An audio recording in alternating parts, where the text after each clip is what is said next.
Blog Talk Radio. Here we go.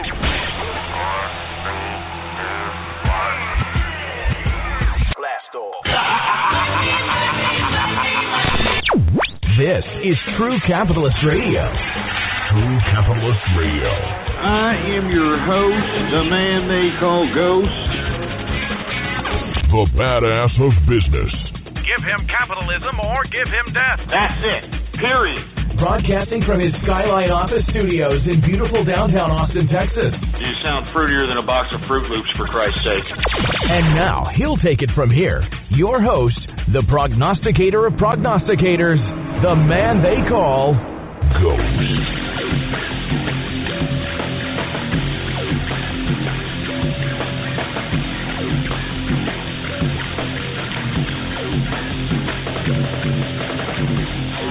Oh, man, it's Baller Friday. What's going on, folks? And thank you for tuning in with me to another edition of the True Capitalist Radio broadcast. And, of course, I am your host, the man they call Ghost. And once again, I want to thank you very much for tuning in with me. This is episode number 354.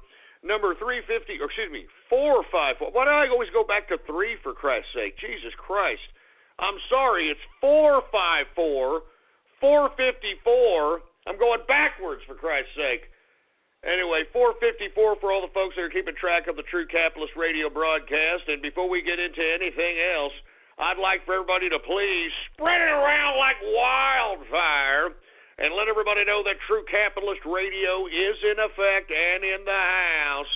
And we are live every Monday through Friday, 4 p.m. Central Standard Time, right here on the official website of the True Capitalist Radio broadcast. And it is blogtalkradio.com/ghost. That's blogtalkradio.com/ghost. And, of course, if you have not done so, please follow me on Twitter. All right? Follow me on Twitter. The Twitter name to follow is PoliticsGhost. All one word, no underscores. PoliticsGhost is the name to follow, all right? Now that we've gotten that all out of the way, folks, we've got a hell of a show for this Baller Friday. And traditionally, what we like to do today is just kind of go to a free format edition, try to talk about whatever it is that the folks want to talk about at this point in time. I, unfortunately, am going to put the kibosh on that because I think that there is a lot of things that have transpired here in the last 24 hours that need to be discussed. Now, before I get into those, I'm going to go ahead and get through the markets as quick as I can, because the subject matters that we're going to discuss today is literally probably something that has never, ever been done in the history of data dumping, and that's doxing the CIA, folks. I'm not joking! Now, as I say that, I hear a chopper over my house, so, do y'all hear it?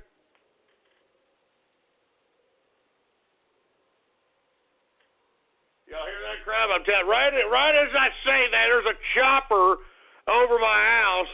But let me tell you something. Regardless what happens, it's been worth it. I'll tell you that right goddamn now. Anyway, I want to say props to the Capitalist Army and everybody else out there who made this possible. So we're going to talk about that later, because what I want to talk about now is the markets, because I'm pretty sure everybody's asking what the hell's going on here, Ghost. Now, helter-skelter type of activity is what's going on here in the markets, folks.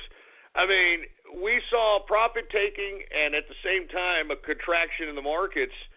All of a sudden, and the reason that we saw contraction in the markets all day today in every index was because the dollar was gaining. And the reason the dollar keeps gaining is because of the uncertainty in the economic markets in the international community.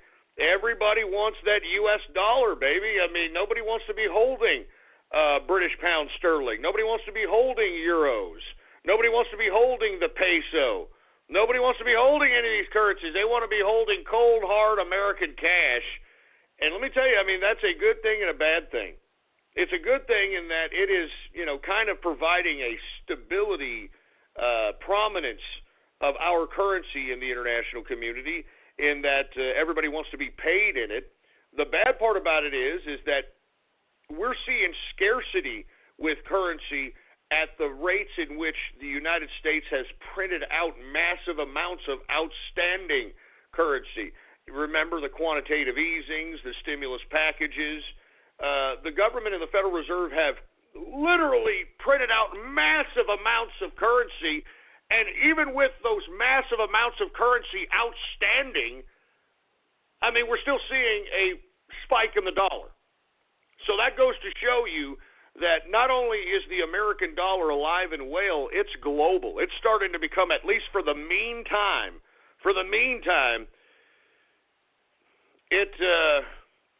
it seems to be the global type of go-to currency at this point in time, prior to the instilling of any kind of global currency, which is being talked about in a variety of different circles. But that's for another debate or another time. So with that being said, we saw turbulence in the negative side on every index in the equities markets up until the last hour of the damn trading session, which makes no goddamn sense. And if you want my personal opinion, I think it's the Trump effect. I mean, every time Trump comes out and says something, every time Trump says something or has a meeting with corporate executives. Today he was in South Carolina talking to a crowd at the Boeing plant that they have out there in South Carolina, introducing a new plane. So, I mean, I think this could have possibly kind of brought some spirit into the market there at the end of the day. Take a look at the intraday chart, folks, of the Dow Jones Industrial or the NASDAQ or the S&P. The same thing. I mean, we see negativity throughout the whole goddamn day, and then just this dramatic spike upwards towards the last hour of the trading session. I mean, who sees that? Who sees that in traditional finance anymore, for Christ's sake? That's why I keep saying traditional finance and the ideas of finance have gone completely out the window. I mean, they're not even – I don't even know what's going on in this market. But what I would like is a little bit of stability once we start making this full transition into the Trump economy. And that's why I have been pressuring, at least via this show, anybody who can listen via Congress. I mean, we have to pressure these assholes into understanding that we need the tax cuts. We need the repeal and replacement of Obamacare. Now, I know that Speaker Ryan came out today and outlined a very vague replacement for Obamacare, which I haven't taken the time to read the whole goddamn thing, but it looks, I don't know. I mean, I will reserve judgment until I have absolutely gone over the actual plan itself, but it has a lot to do with things that we've heard in the past, tax credits for insurance, health savings accounts, so on and so forth. So, I mean, very unoriginal ideas, unfortunately, coming from the Republicans as it pertains to the replacement of Obamacare. So that's not a very good sign. But this is why we have to get political, folks. I mean, I've been trying to be as sober and as cerebral as I possibly can in trying to convey this information on this broadcast. We all have to be political now. I've said this time and time again. This is a government made for the people and by the people, but if the people fall asleep at the wheel, we are suffering the consequence of those very actions. Now, with that being said, I personally believe, getting back to the markets, that Trump possibly fueled some optimism in investors, and that's why we saw this dramatic spike at the last hour of the day's trading. So let's go ahead and get to the Dow Jones Industrials and get through the markets as quick as we can, because I want to get to the crux of the subject matters today. And unfortunately, this is not going to be your traditional Baller Friday free format edition. It is not going to do so. So as far as I'm concerned, if you're expecting to call in and be a jerk dick we're not doing that at this point in time. There is too much important information to convey on this broadcast for me to appeal to whatever the goddamn contingent of troll terrorists and cyber vermin. I can't do that today. So with that being said, let me go ahead and get through the markets. The Dow Jones Industrials, folks, even though we saw negative numbers throughout the day, miraculously it closes up on the plus side, up 4.28 points, a percentage increase of 0.02%, closing out the Dow at 20,624.05 points for the Dow Jones Industrial. As I've been saying, folks, look at that damn intraday chart. It's ridiculous. Let's get to the S&P. The S&P is also up after seeing negative numbers throughout the whole session. Closes on the upside, 3.94 points increase, a percentage increase of 0.17%, closing out the S&P at 2,351.16 points for the S&P 500. We've got the NASDAQ. It's also up today after seeing, somewhat turbulent numbers throughout the day's session. It is also up 23.68 points, a percentage increase of 0.41%, closing out the NASDAQ at 5,838.58 points for the NASDAQ composite. So let's go ahead and get right to commodities here. And the reason we saw so much decrease in the day session in the equities market was because the continued run on the dollar. The dollar continues to gain, baby, and that's what could make this whole situation as it pertains to the economy very precarious. Because in my personal opinion, if the Federal Reserve raises interest rates on an already high-value dollar, that's going to make the dollar even more scarce than it is right now, given all the outstanding currency that has been printed out thus far. So that could cause a very precarious situation in the market, because what we need right now, and I hate to say this, but we don't need as valuable of a dollar, especially when we're trying to restructure and rebound our economy. We need those dollars to be circulated amongst the American economy or within a given market or a given market system so that wealth can be generated. I mean, that's the only way that wealth is generated, folks, is when you have money circulating within a given market so that people can actually have at least possession of that money so it can exchange for goods, services, or anything thereof. I mean, what did Gordon Gekko say in Wall Street One? Money isn't won or lost. It's simply transferred. And that's the idea that creates the wealth-generating system that is capitalism.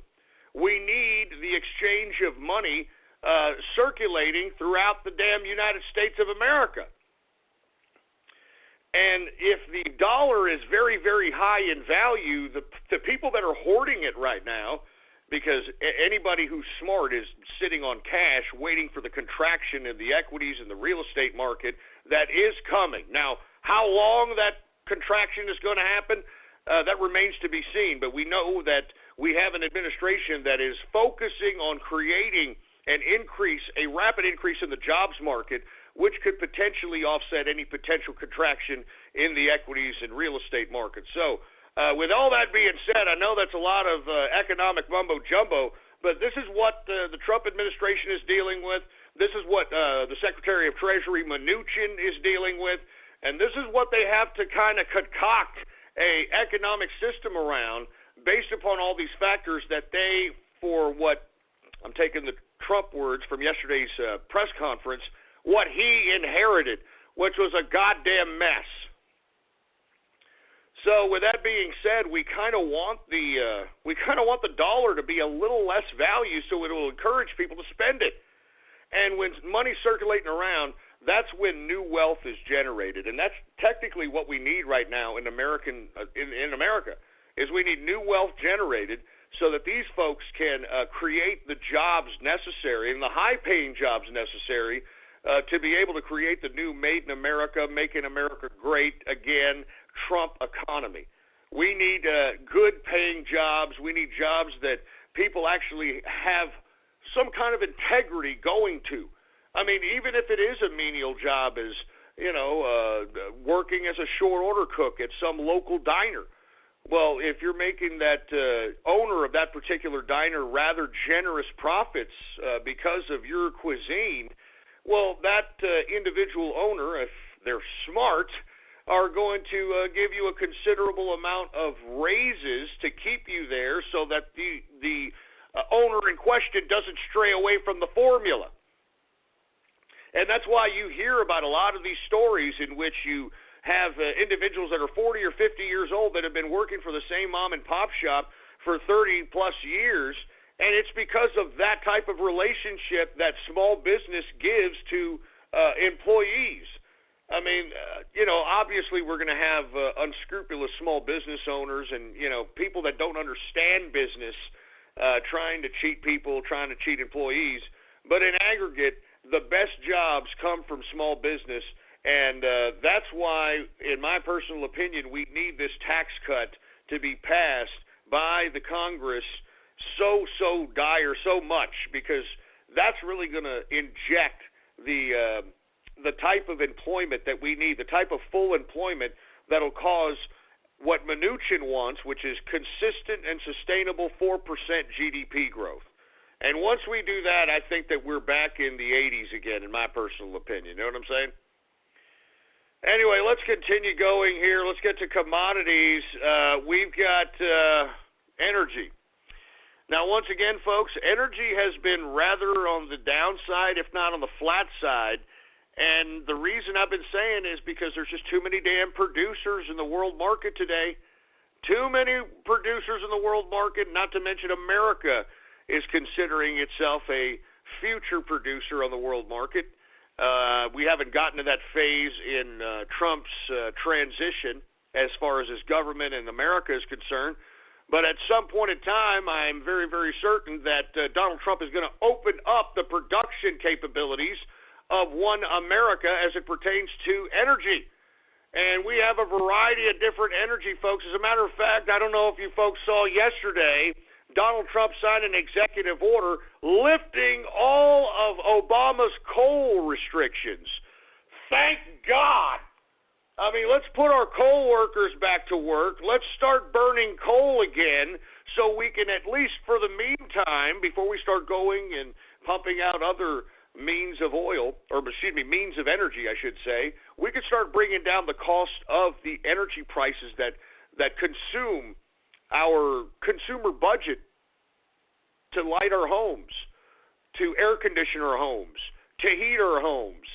I mean, people don't understand, and they don't really factor this in, that the increase in electric bills has really eaten into the consumer, and not to mention the lack of economic opportunity. I mean, there are just so many factors on why the Obama economy has been so ridiculous, and the reason why the average everyday American has, I don't know why, but they've come to accept a lower standard of living. I mean, I've never seen an acceptance of a lower standard of living. Probably, I've never seen it in my lifetime. Let's put it that way. I mean, if I read the history books and compare how in 8 years of a president, a whole country can just kind of collectively just lower their standards of what the living standard is, would probably have to be the Great Depression. Hi, I'm a helpful Southern California Honda person, and recently we've been doing random acts of helpfulness. Like decorating a children's hospital, helping a mom get a tutor for her son, and even replacing stolen tools from a car break-in. And right now, during the Honda Dream Garage sales event, we can help you too with a great deal on an award-winning Honda. Like the Accord, a 2017 Car and Driver 10 Best a record 31 times. Click the dealer locator link to find a dealer near you, and go to SoCalHondaDealers.com to suggest a random act of helpfulness for someone you know. Car and Driver, January 2017. I mean, I can't think of any other moment in American history in which we saw the level of American living standard go down and accepted than the Great Depression. I mean, literally, that's what Obama and 8 years of Obama has done to this country. We've come to accept mediocrity. I mean, how many people have been out of the workforce? What was it, 90, almost close to 98 million people or something like that? Close to 98 97 million people out of the workforce, many of which are perfectly capable, of working.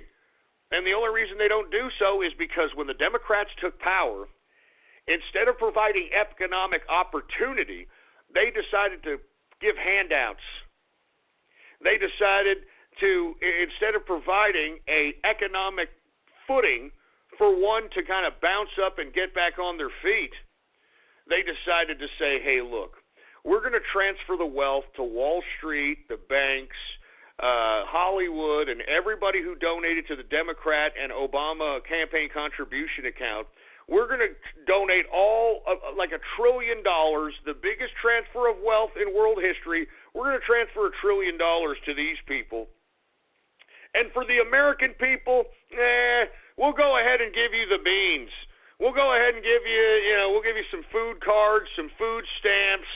We'll give you some housing vouchers. We'll give you a welfare. We'll give you that. I mean, literally, what Obama has done, he has bureaucratized the idea of trickle-down economics. The only difference is that there's nothing that trickled down from the government other than the beans that were given to the people that were having their hands out saying, please, I need help. And they just got beans, and they have learned to accept eating beans. I mean, literally. So, in my personal opinion, I am in shock that America collectively, within the past 8 years of Obama, was able to just kind of accept a lower standard of living. I didn't. I mean, it's been a chore, to say the least, to be able to live how I've always wanted to live, how I've been living for a good portion of my life in the Obama administration. But it was actually a challenge. I mean, I don't ever give up. I don't ever accept that I have to do something. I mean, I just consider it a challenge, and it, in my opinion, made me more and better of a capitalist, having to maneuver through this damn Obama administration. It was a joke. All right, and I'm glad the man's gone, and Obama should never go down as any kind of a goddamn favorable, good, or any kind of a decent president. This man did more to sabotage America than anyone could have ever imagined. This man should be tried for treason as far as I'm concerned, and anyone who still highlights Obama as some kind of a good president is completely insane and complete lunatic. Now, with that being said, let me go ahead and get to the energy prices here, okay?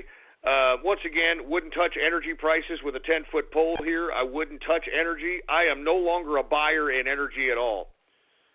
So with that being said, let's get to WTI sweet crude.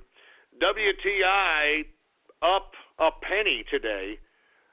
Percentage increase of 0.02%, closing out WTI sweet crude at $53.37 per barrel of WTI sweet crude. Let's go ahead and get to Brent crude. Brent crude is up 8 cents today, a percentage increase of 0.14%, closing out Brent crude at $55.73 per barrel of Brent crude oil. Gasoline continues its downward spiral, It was down yesterday a couple of percent and change. Today it is down 1.37% decrease on the day for gasoline. Natural gas, we saw it down yesterday 3% and change. It is down today 0.39% decrease on the day for natural gas. As I stated, folks, you might want to eyeball that here for a play. Folks that I know that play this particular feast or famine commodity have noticed that whenever there's a major contraction in the natural gas market is when you want to start eyeballing a play for this one. And it's been coming down considerably, natural gas. And as we've seen, whenever this damn freaking commodity goes up, it goes up. I mean, I remember seeing it go up as high as 10% in one day. 10% in one day, that's some pretty good money as far as I'm concerned. I mean, 10% on your money, give me a break. Anyway, we've got, and that's for one day. That's for just, buying an ETF, ETN, holding it there for one day, and at the end of the day, you're like, all right, taking profits, and you're out. All right, we've got natural gas down today, 0.39%. Heating oil up today, 0.48%. And we're starting to see some modest pickup in heating oil because of this Arctic front that is coming across the country. Out here in San Antonio, ironically enough, it was rather cold yesterday. It feels like a fucking, excuse my French, Jesus Christ, oh God! Sorry, I'm trying to stop myself from cursing. I've been getting a lot of people who tweet at me saying, hey, Ghost, stop cursing so much, all right? I don't want my ears to be divergenized anymore. So I'm sorry. My apologies for cursing. Don't mean to divergenize anybody's ears out there, but it's freaking ridiculous out here in San Antonio. It's like a freaking spring day out here. I mean, it's a shame that I have to do this broadcast. I took Templeton out for a little bit of a walk. I was like, Jesus Christ, I want to stay out here. I want to have a freaking picnic out here. You know what I mean? I'm serious. I want to get a little one of those little Smoky Joes. You know, those little stupid little, little small little goddamn barrel-looking barbecue grills. You know, take it out in the middle of a goddamn park somewhere. You know, have a goddamn picnic, for Christ's sake. It's great right now. Anyway, and look, I'm pretty sure people are going to say, oh, dude, picnic, dude. What are you, a fruiter, dude? Shut up. It's Baller Friday, okay? I'm thinking about festivities. I'm thinking about things to do, all right? Anyway, let's get to the metals, shall we? The metals! Let's get to the goddamn metals! We've got gold. Now, the ironic part about it is we saw an increase very early in the morning in metals, and then as the dollar started gaining in more value once again, and that's because of the uncertainty once again in the international community. Nobody wants to hold British pound sterling right now. Nobody wants to hold the euros. Nobody wants to hold the peso. I mean, you know, the U.S. dollar is where it's at. All right, the U.S. dollar is where it's at. Anyway, gold ended up closing down today. If you take a look at the intraday chart, it was up all the way until the equities started coming back up. Pretty much, I mean, look, I don't know this for sure, but I think just based upon the chart of the Dow and the NASDAQ and the S&P that the increase at the very last hour was, has to do something with the Trump speech in South Carolina at Boeing. I mean, I can't really pinpoint why all the investors got happy in the pants at the last hour. Traditionally, no one really wants to hold anything for the weekend. I mean, seriously, I mean, anything could happen, and if you're holding, stocks on the weekend, you don't have an opportunity to unload those sons of bitches until Monday morning's trading session, and that could cost you some serious money. So that's what makes this, spike up in equities at the last hour of today's session. It's kind of an anomaly. So that's why I'm trying to pinpoint it to the Trump speech in South Carolina at Boeing. Anyway, with that being said, we saw gold go down at the end of the day, and it closed out down $5.60, a percentage decrease of 0.45%, closing out gold at $1,236 even. $1,236 even per troy ounce of gold. Silver also contracted today at the very end of the day. I mean, take a look at these charts. Silver is down a dime, 10 cents, a percentage decrease of 0.55%, closing out silver at $17.98 per troy ounce of silver. And as I've stated, folks, I'm bullish on metals. I mean, with the type of helter-skelter market activity that we are witnessing in today's markets, I think that the uncertainty is more than apparent.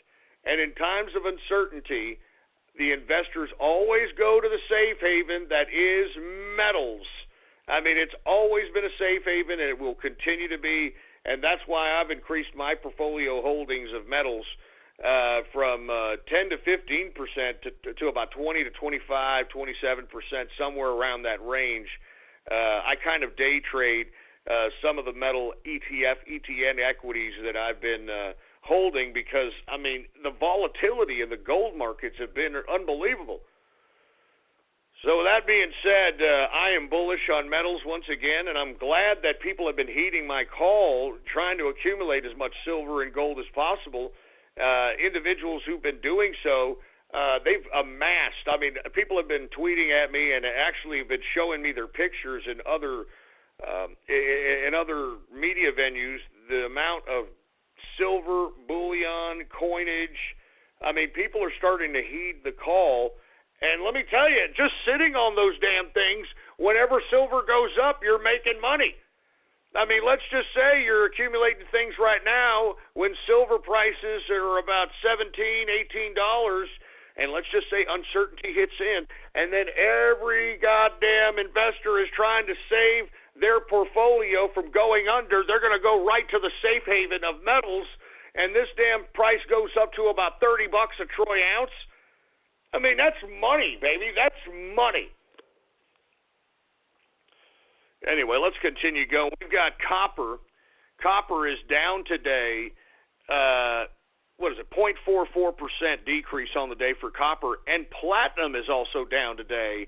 0.93% decrease for platinum. So almost a percent decrease for platinum. That should say something. Now that we've had an increase in the dollar value, this should be reflected in the agriculture sector of commodities. I always say this because this is what traditional finance should tell you. If you see an increase in the day's value of the dollar, you should see a decrease in equities. You should see a decrease in commodities. We saw the decrease in commodities when I just explained the prices of metals. So we saw the decreases there. Let's see if we see the decreases in the agriculture. And when we do, we should see a bunch of red. And those that aren't red, at least the market, the commodities traders know that there is an element of scarcity within that commodity that supersedes the rise of the value of the dollar. So, folks, that's why I continue to, every day, read off the percentage increases and decreases of these different commodities, because it'll kind of reflect what you're going to be spending as it pertains to you going to the grocery store every day. Haven't you noticed? Maybe most people don't. Some people I've noticed in the grocery store in La La Land, they're just kind of walking around with a basket, not knowing, they're just throwing crap in there, not knowing what the hell they're doing. But the prices of everything in the supermarket fluctuates, folks. All right? The prices fluctuate. And they fluctuate based upon the commodities prices that I read upon every single day. And if we see consistent percentage increases in any of the commodities that I read off, that should give you a gauge that you will potentially be paying a little higher for certain commodities in the supermarket. So that's why I continue to do this, so that even if you don't understand the commodities markets, even if you don't understand what I'm saying, you understand they're going up or they're going down. And that should be reflected in the supermarket. Anyway, that's why they call it a grocery store. That's why they call it a supermarket. They don't call it grocery stores anymore. All right? They call it a supermarket because they've got everything there for you to buy, and it's a market. A market means that the prices are going to go up and down. They're going to fluctuate.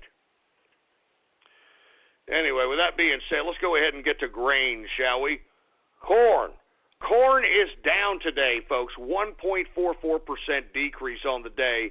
Pretty consistent with a rise in the value of the dollar. Wheat also down today. 1.25% decrease on the day. Oats down 0.01%. Oats down 0.10%. Rough rice down today 0.05%. Soybean down 1.09%. Soybean oil down 1.92%. And canola down 0.72% decrease on the day. All red in the grains, folks. So when the value of the dollar today rose, it's reflected in the commodities. That's traditional investing. That's what we should be seeing. We need to get back to traditional investing. The dollar rises, commodities should go down. the dollar decreases, everything from commodities and equities should go up. That's traditional finance. Anyway, let's get to the soft, shall we? Cocoa, man, we have just seen nothing but decreases in cocoa, man. Cocoa, of course, is the base for chocolate. We just got done with Valentine's Day, and even on Valentine's Day, cocoa was down considerably. Well, it's continuing to go down, folks. Cocoa is down 2.06% decrease on the day for cocoa. I mean, good God, man. I mean, what the hell's going on in cocoa land over there? I mean, is everybody on a diet? I mean, you could have fooled me after that Million Women's March, for Christ's sake. I mean, what, is everybody not eating chocolate all of a sudden? I mean, me personally, I don't eat chocolate. I hate chocolate, you know? And every time I say that, people are like, what? You don't like chocolate? No, I don't like chocolate. It tastes like crap. I'm not even joking around. You think I want to not like chocolate? I see everybody eat candy bars, and they're like, oh yeah, like they're in some orgasmic pleasure or something. I eat the son of a bitch. I want to puke. So I'm just saying. Anyway, let's get to coffee, shall we? Hey, dude, just don't talk to me. Don't talk to me unless I have my coffee, dude. I don't, just don't do it. Shut up, you fruit bowl. Anyway, coffee is up today. And, here we go. Coffee is up. A lot of SIA red out here in the commodities market. Coffee is up 0.77%. And let me tell you, I'd like to take this time once again to remind everybody to boycott Starbucks. Boycott Starbucks, that anti-American piece of crap company. Boycott Starbucks. These son of a bitches are going to slap the American consumer in the face by saying that they're going to hire 10,000 illegal immigrants to defy the rule of law that has been enacted. Screw you, Starbucks. Anyway, where the hell was I? Oh, yeah, sugar! Sugar is down 0.20%. We've got orange juice up 1% on the day for orange juice. Who else we got? We've got cotton down today, 1.63% decrease for cotton. Lumber up modestly today, 0.55% increase on the day for lumber. Rubber is up today, 1.10% increase on the day for rubber. And ethanol is down 1.02% decrease on the day for ethanol. Let's get to livestock, shall we? Now, we're seeing some weird increases in livestock because we've been seeing a decrease for so very long. I personally believe that this may be the bottom for livestock as far as I'm concerned, with the exception of maybe lean hog, which has been going up ever since National Pork Month.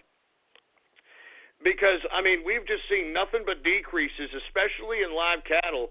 But when a day like today, when you see an increase in the value of the dollar and you take a listen to all the other commodities and how it's a bloodbath today in the commodities market, you would figure that live cattle and these types of commodities would take it on the teeth as well. That's the complete opposite that happened today. So let's go ahead and get right to it. Live cattle is up 1.48% increase on the day for live cattle.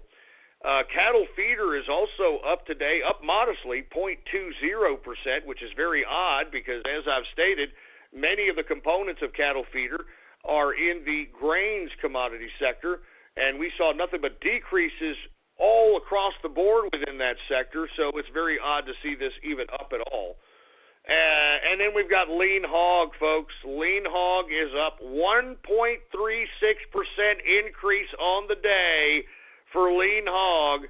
And before I get to anything else, let's go ahead and get to the Bitcoin price. And the reason I'm starting to cover the Bitcoin price at this point is because this cryptocurrency is now starting to become a legitimate form of an alternative means to exchange goods and services.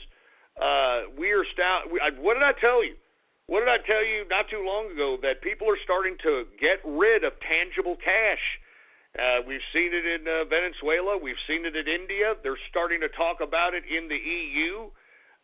We cannot allow that to happen here in the United States, folks. I mean, we have to have tangible cash because then the state, all right, the state becomes the overlord of the cash system and really can basically take whatever cash from us at their own leisure. If they enact some new law that taxes you, I mean, they're already talking about taxing people for breathing, per se, with this new climate change nonsense and, you know, your carbon footprint. I mean, what else are they going to do? What else are they going to tax you for? They're taxing people for salt out there in New York. You know, they've banned in New York, you know, sodas that are above a certain size and fluid ounces. I mean, this is the kind of garbage that we're headed towards if people in America are not politically active. And that's why I am trying to take this show with a little bit more of a serious tone at this point, because we have to be serious as it pertains to our political actions at this point in time. This is not a joke. I know a lot of people want to just pretend that life is but a joke and you want to be an obnoxious piece of trash. You know, unfortunately, it's not going to hit you until your life is in danger. And that's the unfortunate part about a lot of the people that consider the political spectrum, the political sphere of influence as a joke, because they're not going to get it until their lives are in danger.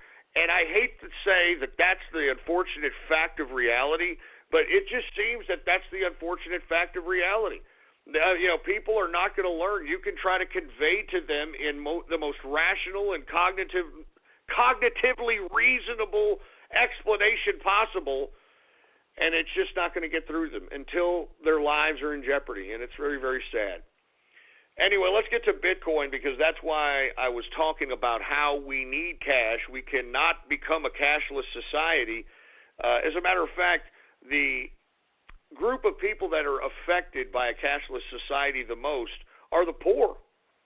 The poor are the ones that are affected the most by a cashless society, because the poor, they can't concoct some level or some means of income that they could get paid cash for, you know, like shoe shining, for instance. I'm just using that as an example.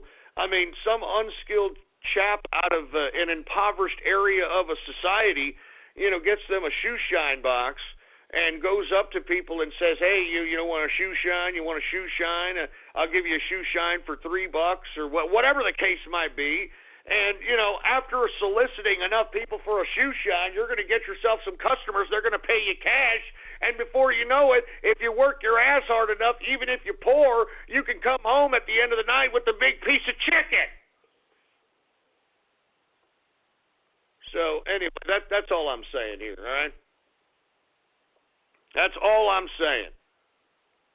And thank you for somebody who actually looked up why cocoa is going down. They actually found an article in Bloomberg that Latin America and Africa had a very, very good harvest of cocoa this year, but down in demand. The demand is down, so people are not consuming chocolate.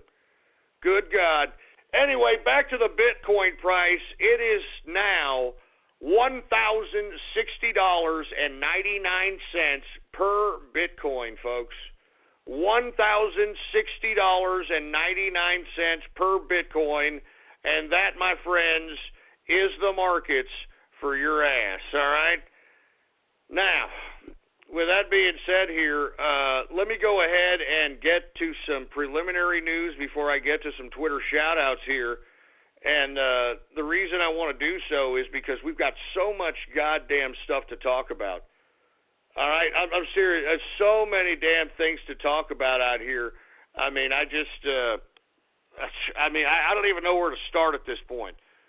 I don't even know where in the hell to start. But the first thing I want to do is talk about Donald Trump hitting fake news right in the teeth. Let me go ahead and retweet what Donald Trump tweeted earlier here. Fake news media failing New York Times, NBC News, ABC, CBS, CNN. It's not my enemy. It's the enemy of the American people. Look at this right here. That's what I'm talking about, President Trump. That's what I'm talking about. You know, folks, if you go back in my timeline earlier this week, after that unfortunate Tuesday incident, and let me tell you why Tuesday I was so jaded, because I knew that they were going to come at Trump in this capacity. I actually knew about it on Monday. And I knew that it was the deep state that was implementing these kinds of roadblocks and obstructions that were attempting to undermine the president. And they are not just utilizing the deep state, they're also utilizing the political class, a la the Republican establishment, to help set up Trump so it can make him look incompetent. So with that being said, then we had the fallout from the Mike Flynn situation, which I'm glad Trump came out yesterday and gave that unbelievable press conference that basically bitch-slapped the media. And as I stated in a tweet that Tuesday evening, that he has to have a speech directly to the American people, and he has to call them. He has to directly talk to them, and that's exactly what he did yesterday. He said it several times in the speech that he's talking directly to the American people. And in the tweets that I said on that Tuesday evening after that show, that not only does Trump have to call out the factions that are against him and call out fake news and that sort of thing, I also talked about what he should do to combat this particular deep state element. And lo and behold, folks, a lot of things have transpired since then. A lot of things. Now, I know on Tuesday people were like, no, Ghost, it's not over, and, stop sounding defeatist, and, oh, my God. I was doing that in hopes of inspiring people to take this political process serious, folks. This is serious business. I don't think that you people understand the seriousness for which we are in. And I'm talking about those of us that are partaking in the capitalist army operations that are helping the Trump train and that are investigating certain elements that are now, quote, fake news, according to the lamestream media. And I'm talking about Pizzagate and the like. We are in some serious cloak and dagger games, folks. And I want to reiterate that this is very dangerous. This is not some fake game. All right? This isn't some video game. I mean, each and every one of you that are partaking in this game with me and with us, you're putting your lives in danger. And I am not going to underscore that lightly. You're putting your lives in danger. And that goes for everybody on poll. That goes for everybody who's investigating all angles of this web of just complicated and very, very disgusting information. I mean, that's what we are. This is a new revolution. What we are witnessing right now, right before our very eyes on the internet, is a digital revolution. And these revolutions that we are witnessing right now is not fought on no battlefield. All right, information is power. Didn't I always say that throughout my whole goddamn internet broadcasting career going back to 2008? Information is power. Information. And look at how information can bring people down.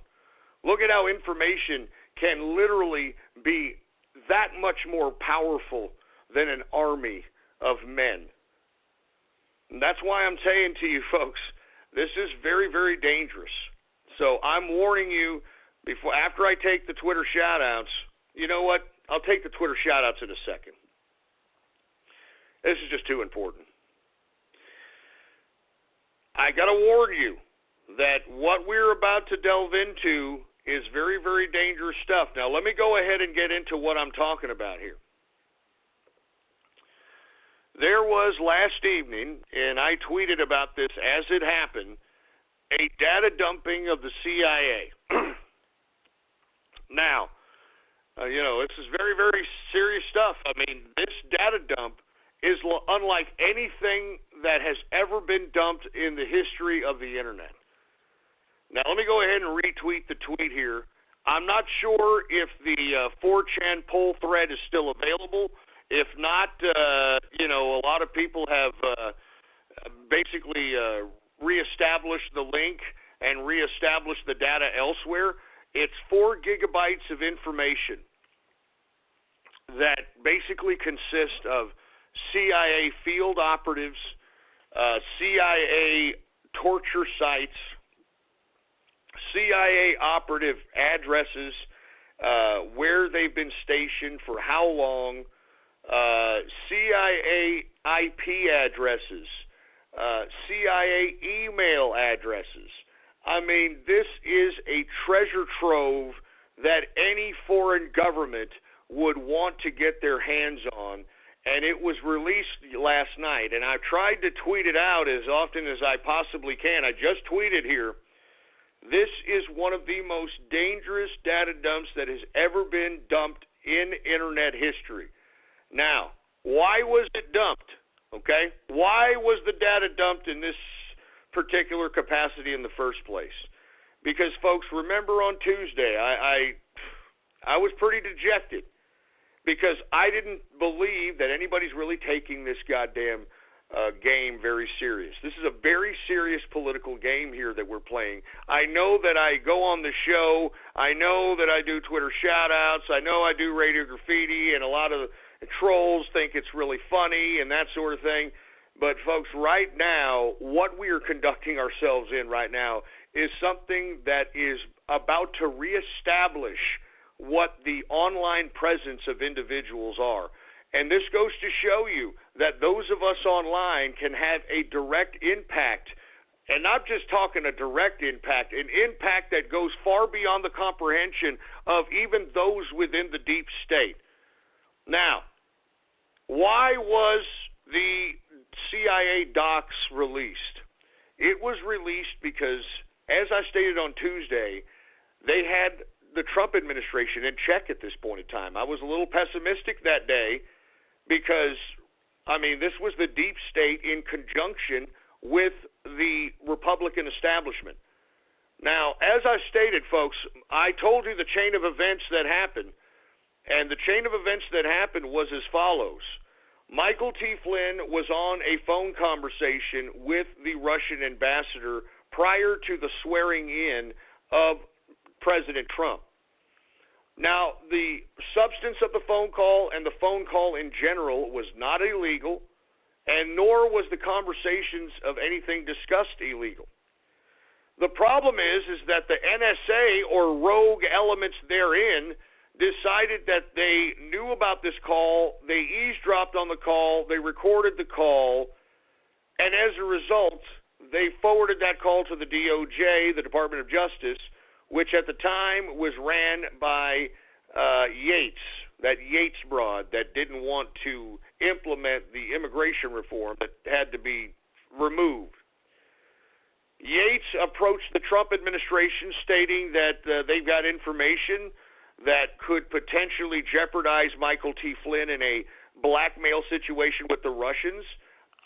The Trump administration kind of dismissed it because I personally believe the Trump administration knew what Michael T. Flynn did. Now, the story is, this is where the story gets skewed a little bit.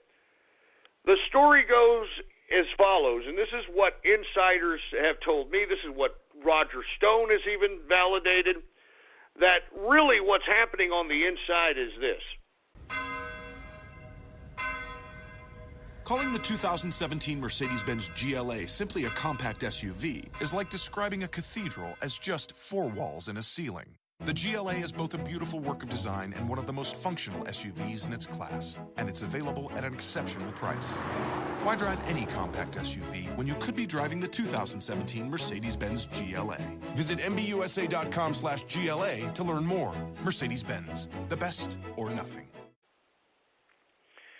Michael T. Flynn basically told the president and the vice president exactly what he had conducted as it pertained to all the diplomatic calls that he made on that evening in which he had the conversation with the Russian ambassador. He had talked to about 30 different, representatives of 30 different countries. So it wasn't just exclusively the Russian ambassador. Now, what Mike Pence did, which I find very, very precarious, is that he went on Sunday shows a couple of weeks back insisting And not to mention doubling down, alluding to the fact that the Trump administration had never had any communication with any Russian intelligence ambassador or anything to that capacity, insisted on it. So from that point on, I don't know how the Trump administration handled that, because, I mean, anyone who knew that Mike T. Flynn talked to the Russian ambassador knew that was a lie. What Mike Pence was saying in the mainstream media was an absolute lie. But I personally believe that Donald Trump didn't really think anything of it. Maybe Pence got reprimanded. Maybe he didn't. Who knows? Fast forward to here recently, the NSA, who illegally tapped Michael T. Flynn's phone to obtain this recording or this conversation with the Russian ambassador, they took the transcripts of that recording and leaked it to the Washington Post and the New York Times. Then the Washington Post and the New York Times released it in great detail, and unfortunately for Michael T. Flynn and the Trump administration, this story caught teeth. It caught teeth, and in the story it alluded to the fact that Mike Pence was lied to by Michael T. Flynn, and that Michael T. Flynn withheld information from the vice president, and that's where this whole resignation of Michael T. Flynn comes from at this point in time. It's not the fact that he had the actual conversation with the Russian ambassador. It was the fact that supposedly he didn't tell Mike Pence the whole truth, and as a result, that's why he had to hand in his resignation. In my personal opinion, folks, from my sources, Mike Pence did that. He did that on purpose. All right? He did that on purpose, and in my view, he colluded with the intelligence community. Now, whether he directly got the information from the intelligence community or got it from, like, let's say, I don't know, Paul Ryan, and then maybe snail mailed it through Priebus to Pence. I mean, remember, these intelligence folks debrief Congress every day. They debrief Congress every day, and we know that the Speaker of the House, Paul Ryan, has his boy right in the inner workings of the Trump administration, and I'm talking about Reince Priebus. I personally believe that this was all coordinated amongst all those parties in an attempt to try to make Trump look incompetent. Now, Trump, somebody advised him that, okay, we'll play the game. We'll play the political game. Michael T. Flynn resigned, and like I said yesterday, if you take a look at the press conference of Donald Trump yesterday, and take a look at when he makes a reference to Mike Pence, and he glares at Mike Pence. He glares right at him. Mike Pence is right in the front row. Right after he makes that comment about Mike Pence, he glares right at him like, you little piece of crap. And I'm not too sure if you saw the post picture of yesterday's signing of the bill that basically kind of throws away all of Obama's restriction on coal. He put Pence at the very end of the picture. Did y'all notice that? He put Pence at the very end of the damn picture, for Christ's sake. Hey, engineer, can you try to find that for me, for Christ's sake? Because that'd be funny, man. I mean, he had Pence at the damn end of the I'm telling you, he had him at the end. And remember, during the primaries, he used to make fun of people that were at the end of the debates. All right, look here. Let me see if I can find. There it is, right here. Go ahead. Let me retweet that. Look at this. This was done literally. I believe this was the coal signing, if I'm not mistaken. No, this may have been something else. I don't know who these people are. It may have been something here. But look at Mike Pence. Look at Mike Pence there at the very end with that shit-eating grin, for a lack of a better term. He knows he's in trouble. Look at this idiot. And not to mention now Donald Trump is going to send him to Europe, which I think is a very good idea. I think that he needs to be put as far away from the White House as possible, as far as I'm concerned. And Reince Priebus, I think that in that particular press conference yesterday, Trump was trying to lay the foundation. He was trying to lay the foundation for potentially demoting Reince Priebus and potentially having him accept the demotion or resign himself so that he can not look incompetent like they were trying to make him look, but instead make Reince Priebus look like the incompetent piece of crap by being demoted and then resigning himself. So, with that being said, I want to reiterate right now that what we're about to go into is very serious business. And I alluded to on Tuesday that the deep state, in conjunction with the political establishment of the Republican Party, put Donald Trump in check. Now, I always compare what we are doing here in politics as a chessboard, because that's exactly what it is. So right on Tuesday, the intelligence community and the Republican establishment had Trump in check. Well, folks, it took a few days, but now the intelligence community is in check, and not to mention the Republican establishment is in check. I don't think it's an accident that Paul Ryan came out today and pushed some, ridiculous, kind of a flimsy, wholly, very vague alternative to Obamacare really, really quick, because he knows that people are calling for his head because he is being complacent, he's being a bureaucrat, and people are starting to recognize that the Republicans who dominate the Congress should be acting a little bit more rapidly as it pertains to passing a lot of these bills. So, in my personal opinion, the Trump administration hit back, and I think they hit back appropriately. I thought that was a great, great speech and a great press conference yesterday. He basically simplified everything to the American people, because unfortunately you got to dumb things down for the American people. I'm not trying to say that's a bad thing. I'm just saying that Joe Sixpack, they're working all day. They're probably raising children. They don't have enough time to be understanding all the complexities that is comprised in this political game. I mean, this political game, once you start knowing the real dirtiness and satanic aspect of it, you start realizing that this is unbelievable. I mean, it is. It's unfreaking believable. Now, getting back to the CIA docs, let me go ahead and retweet that one more again so I can put that at the head of my timeline here. Now, why was the CIA doxxed? Let me explain something. First and foremost, on Tuesday, I also said that it's not a coincidence that Michael T. Flynn and his son were one of the vocal persons about Pizzagate in the administration. I mean, General Michael T. Flynn, even retweeted certain Pizzagate tweets. And we talked about it yesterday that after Michael T. Flynn was fired, we had people within the Democratic Party, even Hillary Clinton themselves, making fun of the situation.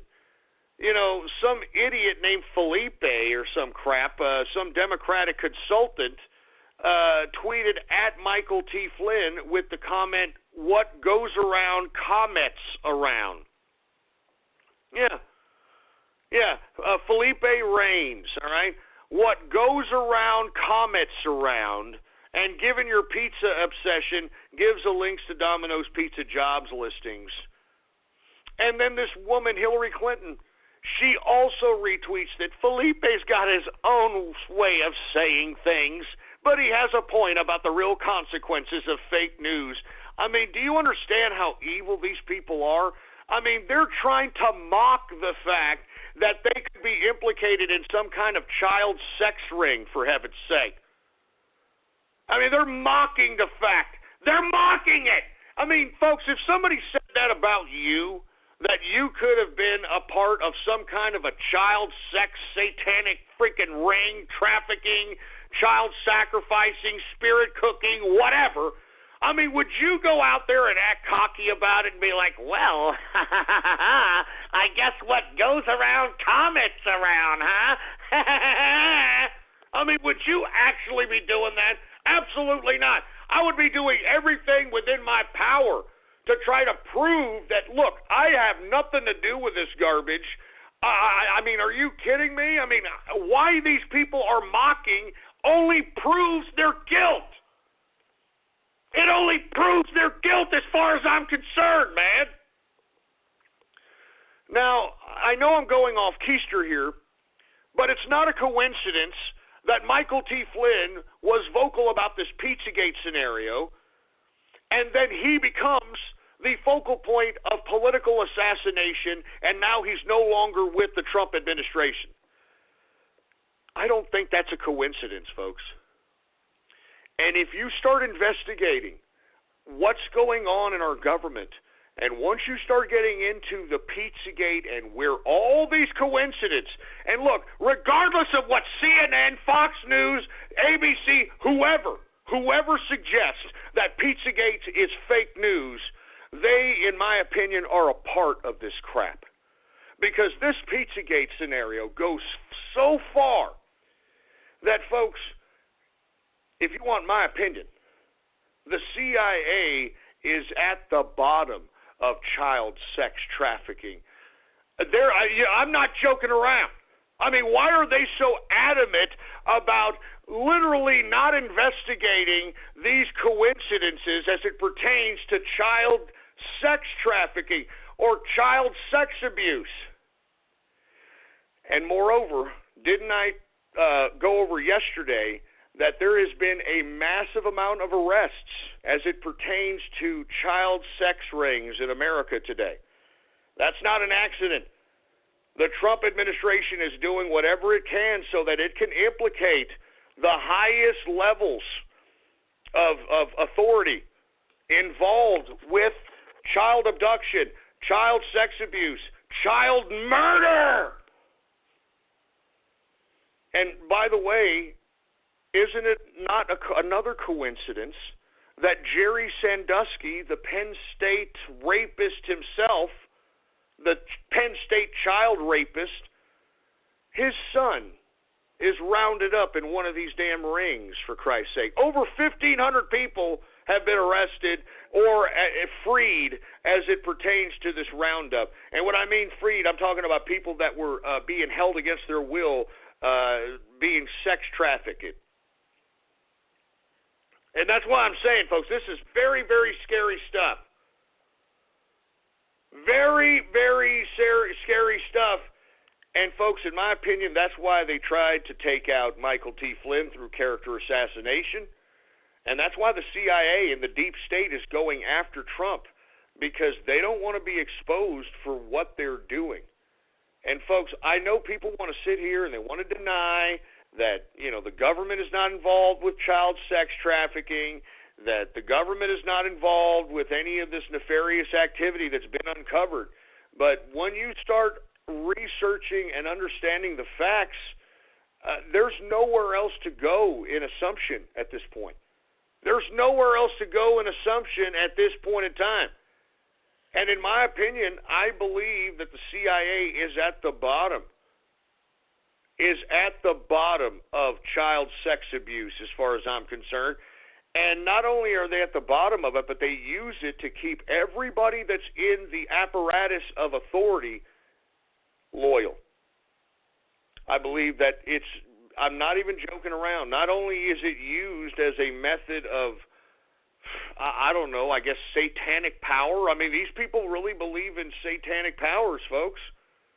I know it's very hard for you all to gather your minds around that, but, I mean, it's not a coincidence that, Hillary Clinton, she would secretly go to L.A. and, some witchcraft coven.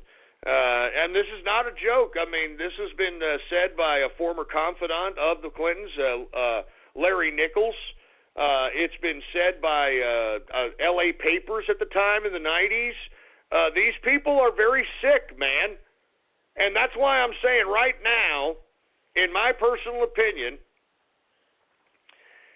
we need to start looking more and more in what's going on with these child pedophile rings and child sex abuse type of situations.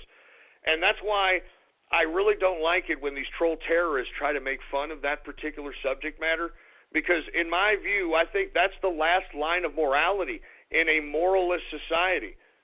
when we've lost all of our morals as a society, and I think that the last value, all right, the last value of morality is whether or not you think that child sex abuse is okay or not okay.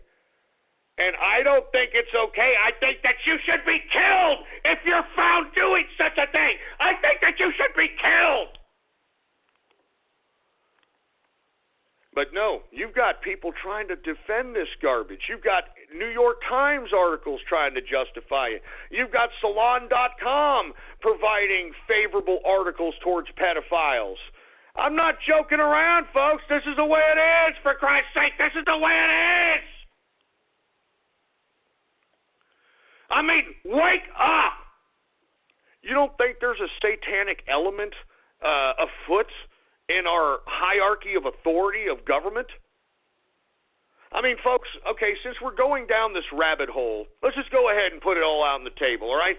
All right, let's go ahead and put it all on the table, and whether you think I'm crazy or not, well, then go turn the radio off. I don't really give a crap. You people are half dead anyway.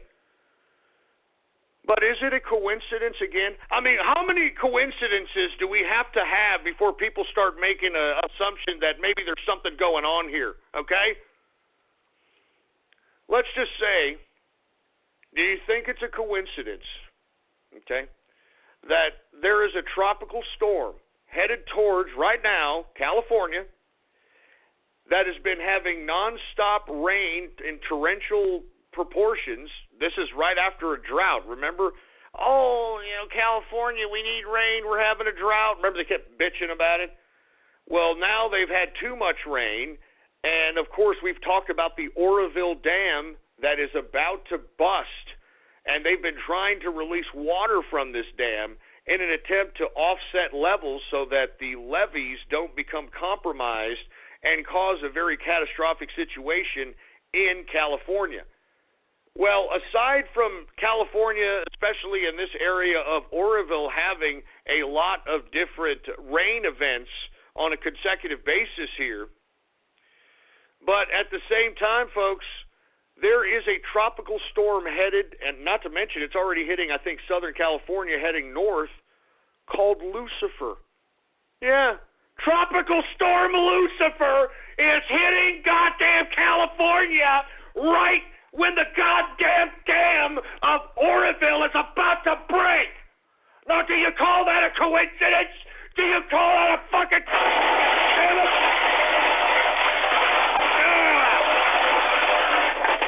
Jesus Christ, wake up, you stupid morons!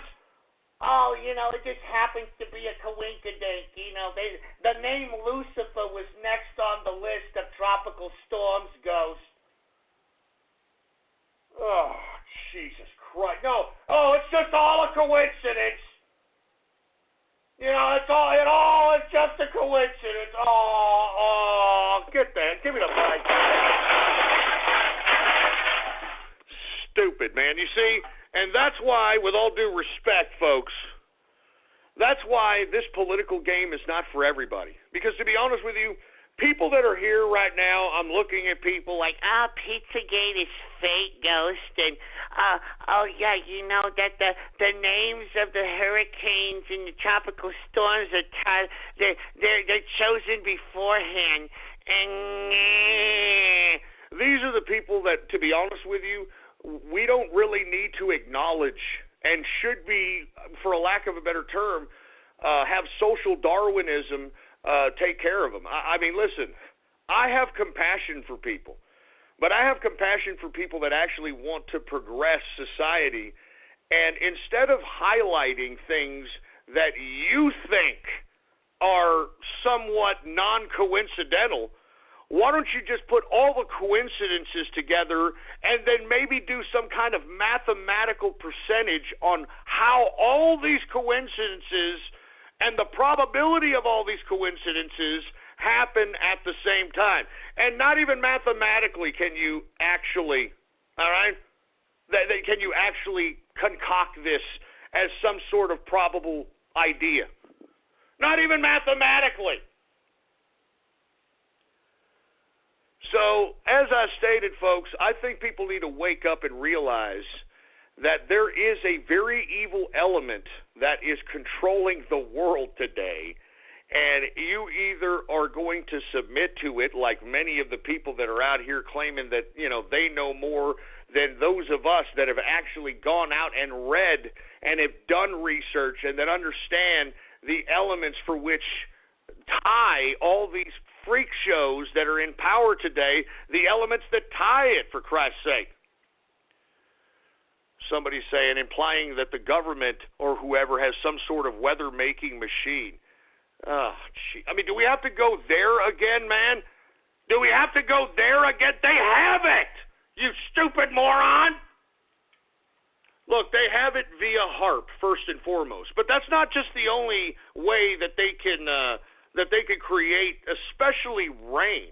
They can seed clouds, and they don't necessarily have to seed clouds. Here's a clip of NASA that has a place, I believe, somewhere in Missouri or Mississippi, somewhere in the South here. Here, right here. Let me go ahead and tweet this out. Look at this here. Let me put hashtag rain machine. How you like that? Rain machine. And let me put California on that hashtag so people can kind of understand what the hell's going on here, for Christ's sake.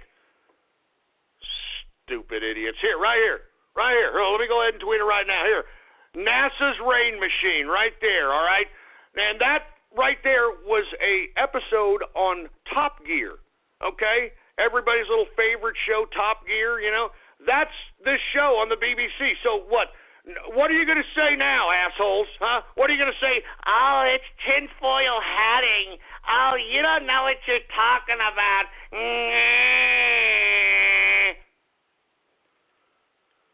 There it is right there. I just tweeted, rain machine, all right? I misspelled machine because I was freaking spelling it with one hand, but who gives a crap?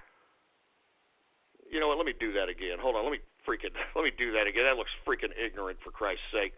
That's what you get for multitasking. I've got 5 computers here, folks. So, that's how I'm able to keep track of everything on the show. Twitter, shout-outs. I've got the Inner Circle chat room going on. What's going on to the Inner Circle, by the way? Inner Circle in the house. Here, let me go ahead and retweet that, for Christ's sake. Jesus Christ. Anyway, folks, once again, there it is, the rain machine. All you got to do is just look at it for yourself. So for all you people that are like, well, you're implying that the government can make rain and induce weather. Bruh, they've been doing that for a long time by now. I mean, they did it in Vietnam.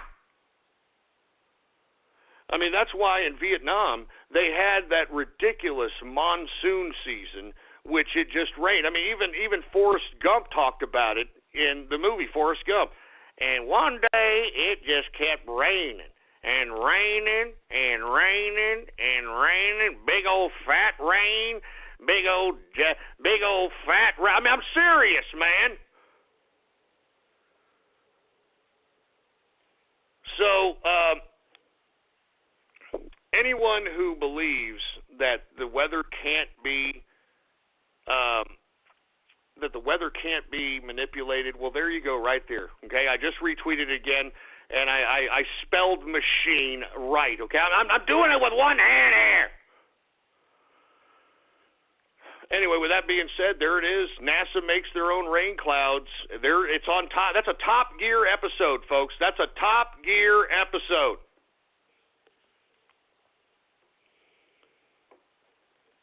So that's all there is to it, folks. I mean, you all now what else? What other excuse are you going to get? Huh? What other? Now that I've already conquered all the excuses that you morons on Twitter are talking about, what other excuse are you going to give now? Huh? What other excuse are you going to give now? That's right, you can't. Because you're idiots. That's all you know how to do is, yeah, well, what about That's what bureaucrats do. That's what, oh, man, are you kidding me?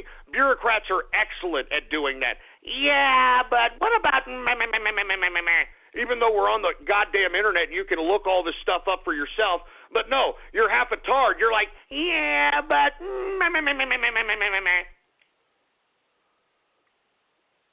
Stupid idiot, for Christ's sake. I'm telling you, that's why...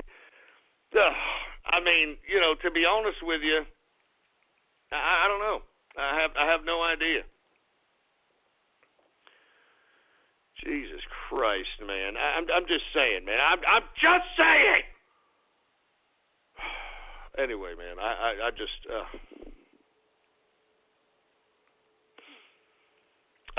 wish you people would just open your goddamn minds, for Christ's sake, man. This is very serious business. I mean, open your goddamn minds, for heaven's sake, man.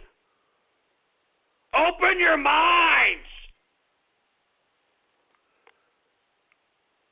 Anyway, I think I'm dropping too many red pills that people are like, nah, you're lying, Ghost, you're lying. Well, then fine. Think I'm lying, and then just disconnect the show. Don't even listen to me then. Why are you here? Why are you listening?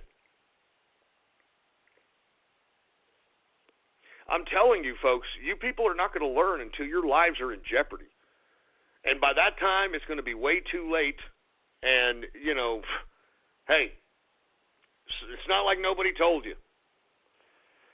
Anyway, look, I know I'm going off keister here. I didn't really mean to bring up this Oroville Dam situation so early in the broadcast, but I mean the bottom line is, folks, is that you know, don't think things are a coincidence, man. I mean, there's too many coincidences happening for people now to just throw their ignorant minds and believe that no, it just happened.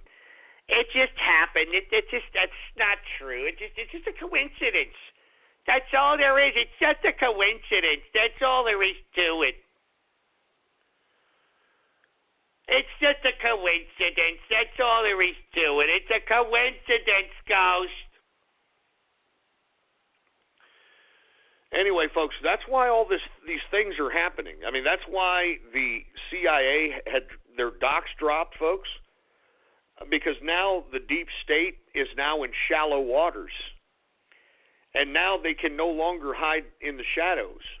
And believe me when I say that this Oroville Dam situation it's gonna happen. It's gonna burst. You know now they're not gonna tell people to evacuate now.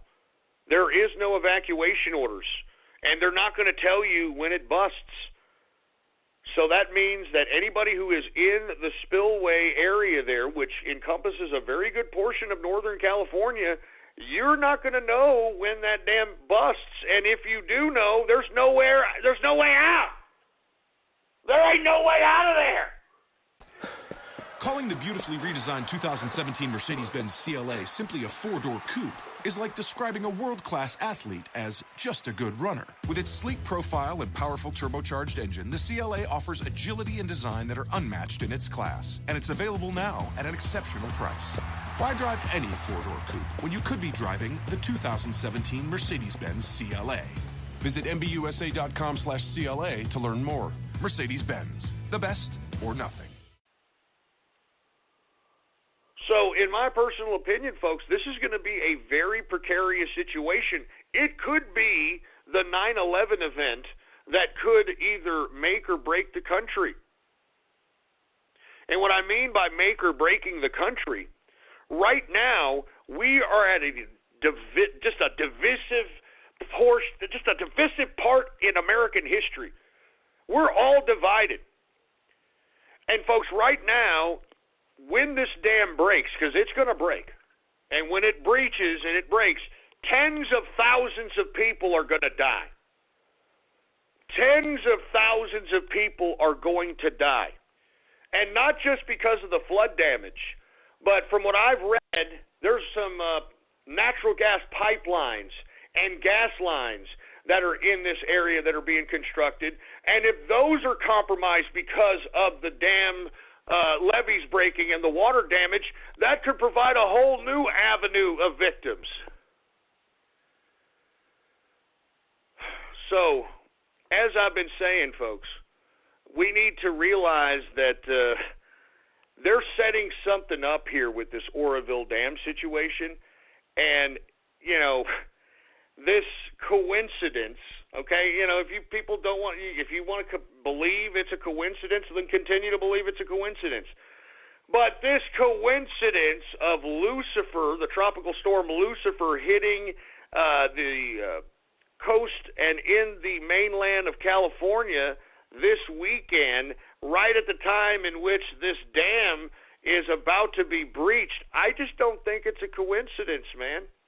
And I think this could also affect Trump as far as I'm concerned, because they're going to blame this on Trump. They're going to blame this on him being incompetent. I'm telling you this right now, mark my words. I am the prognosticator of prognosticators. They are going to use this as grounds to impeach Trump for incompetence. And the reason is because why are they leaving all those people there knowing that the damn imbecilic,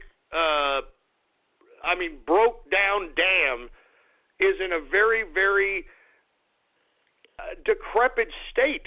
I mean, it's fallen apart. It's not a matter of if, it's when these levees break, man.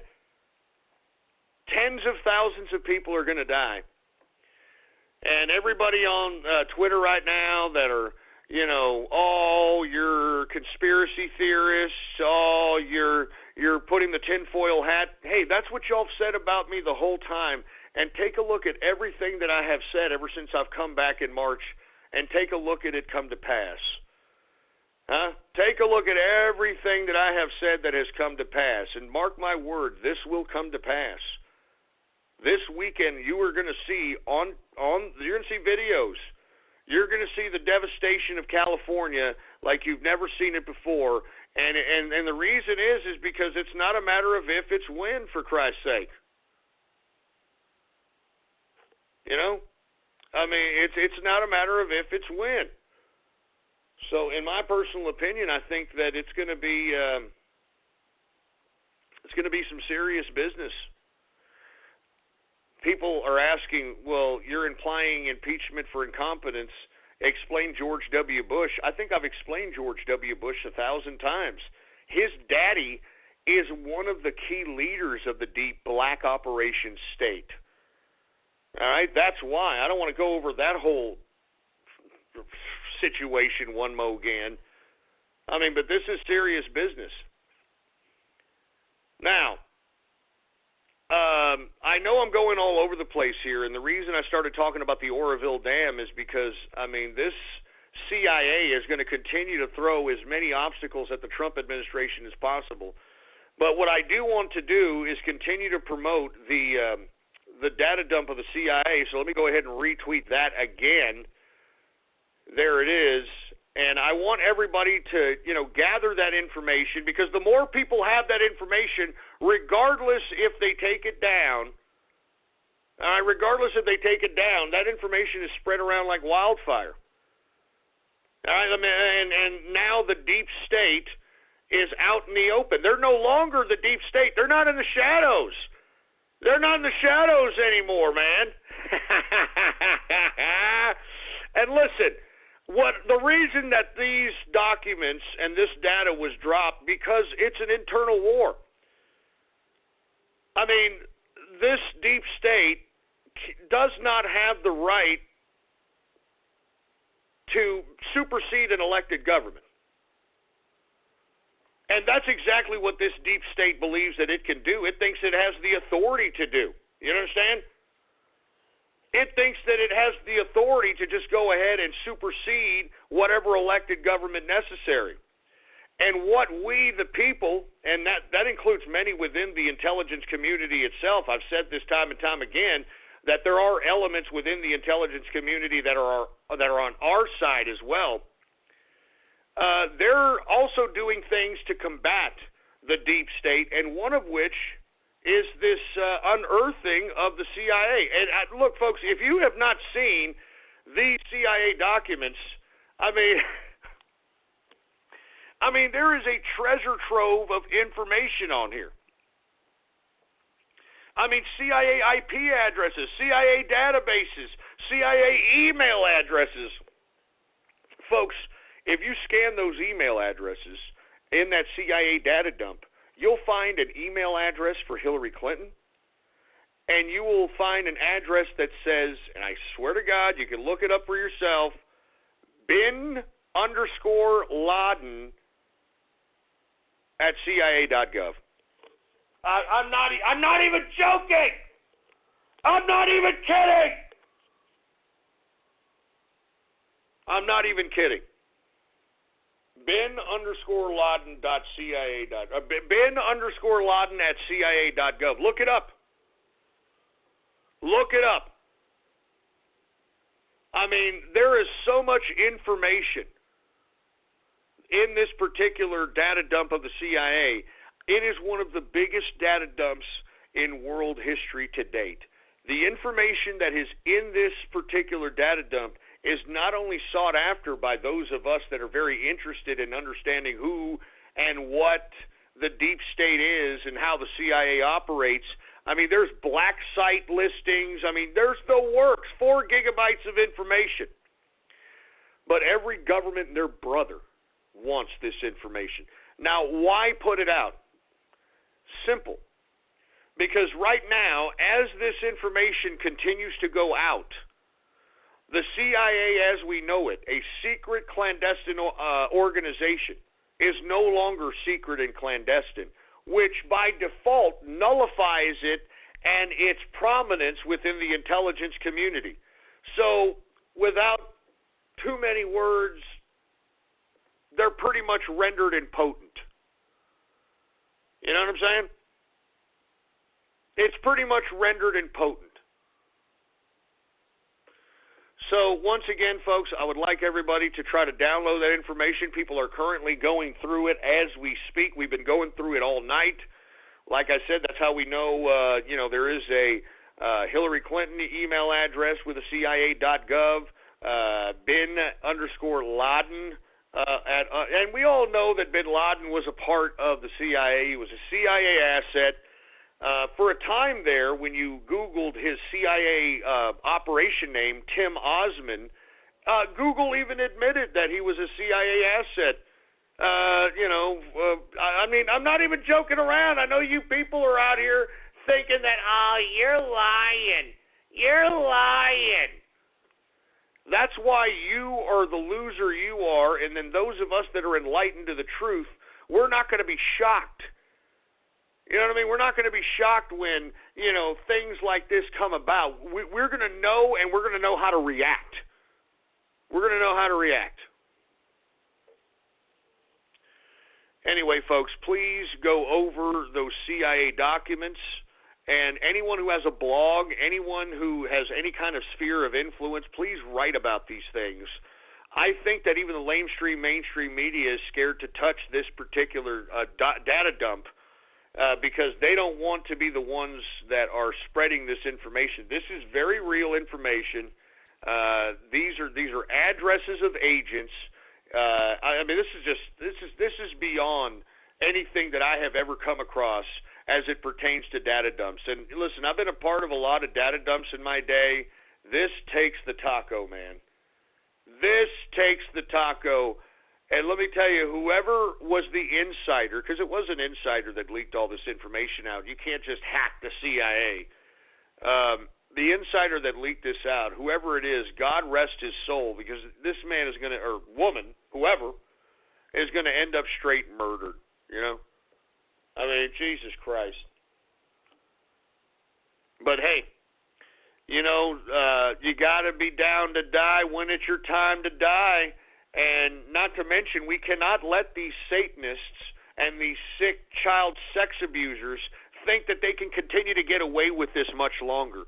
And right now, because of this CIA data dump, we've got the deep state in check right now. Now, unfortunately, it's their move. It's their move. And that's why I brought up this Oroville, this California tropical storm Lucifer situation. All right, that's why I brought it up. I'm just saying, right now it's the deep state's move, and they're in a very precarious situation. Believe me, the CIA is shitting bricks that this information about them is exposed, because now they don't have to worry about us. They have to worry about governments, making moves on them. And I'm talking, having FSB agents or these type of agents going and trying to find these people and kind of canceling their effing contract, if you understand what I'm talking about. Anyway, Jesus Christ. Anyway. Oh, yeah, and here, Julian Assange just posted this about a minute ago. Washington Post is in $600 million bed with the CIA. Here it is right here, folks. And we wonder why, the Mike Flynn phone call was leaked to the Washington Post. I've told you, man. Do you understand that? I've told you. This is real. Wake up, man. The mainstream, lamestream media are all CIA agents. That's why I keep calling on each and every one of you listening. We've got to take politics serious. We've got to take it serious, man. If you are literally a part of the capitalist army, if you're a part of the inner circle, literally, folks, we're in some dangerous games here. This is some dangerous cloak and dagger games, and if you don't want to be a part of it, then I strongly advise you not to listen to this show anymore, or not to even follow this show, or not even search the data that is dumped on my Twitter account, whatever the case might be. I strongly advise you not to do it. This is scary times, man. This is scary business. The impossible is possible. Oh, it's impossible, Ghost. There wouldn't be any child sex abusers in the high-level rankings of government. Come on. Come on, Ghost. You're lying. There's no rain-making machine. Come on, you're lying. Come on, Ghost. You're lying. There's no CIA agents in the media. You're lying. I wouldn't say this crap to just be a blowhard, okay? I'm saying this to try to inform the people that are listening. I'm trying to enlighten you people. I'm trying to spark the synapses in your brain to understand that the truth is stranger than fiction. And that's what I want you to penetrate in your mind. That's why I do this broadcast, you morons. That's why I do this broadcast, to spread the truth. The goddamn truth. I'm not up here trying to be some attention whore. If that was the case, you don't think, Jesus Christ, how many times do I have to tell you people this? You don't think that I could be like, hey, I tell you what, I'm going to dox myself here in about 3 months and at this location, and I'll tell you what, whoever wants to come with me and party with me, how about $2,000 a pop? I'm not joking, I can do anything. I don't want the attention, assholes. I'm trying to convey information. I don't want the attention. I'm trying to convey information. I don't want the attention. I'm trying to convey information. I don't want the attention. I'm trying to convey information. Good God. Good God.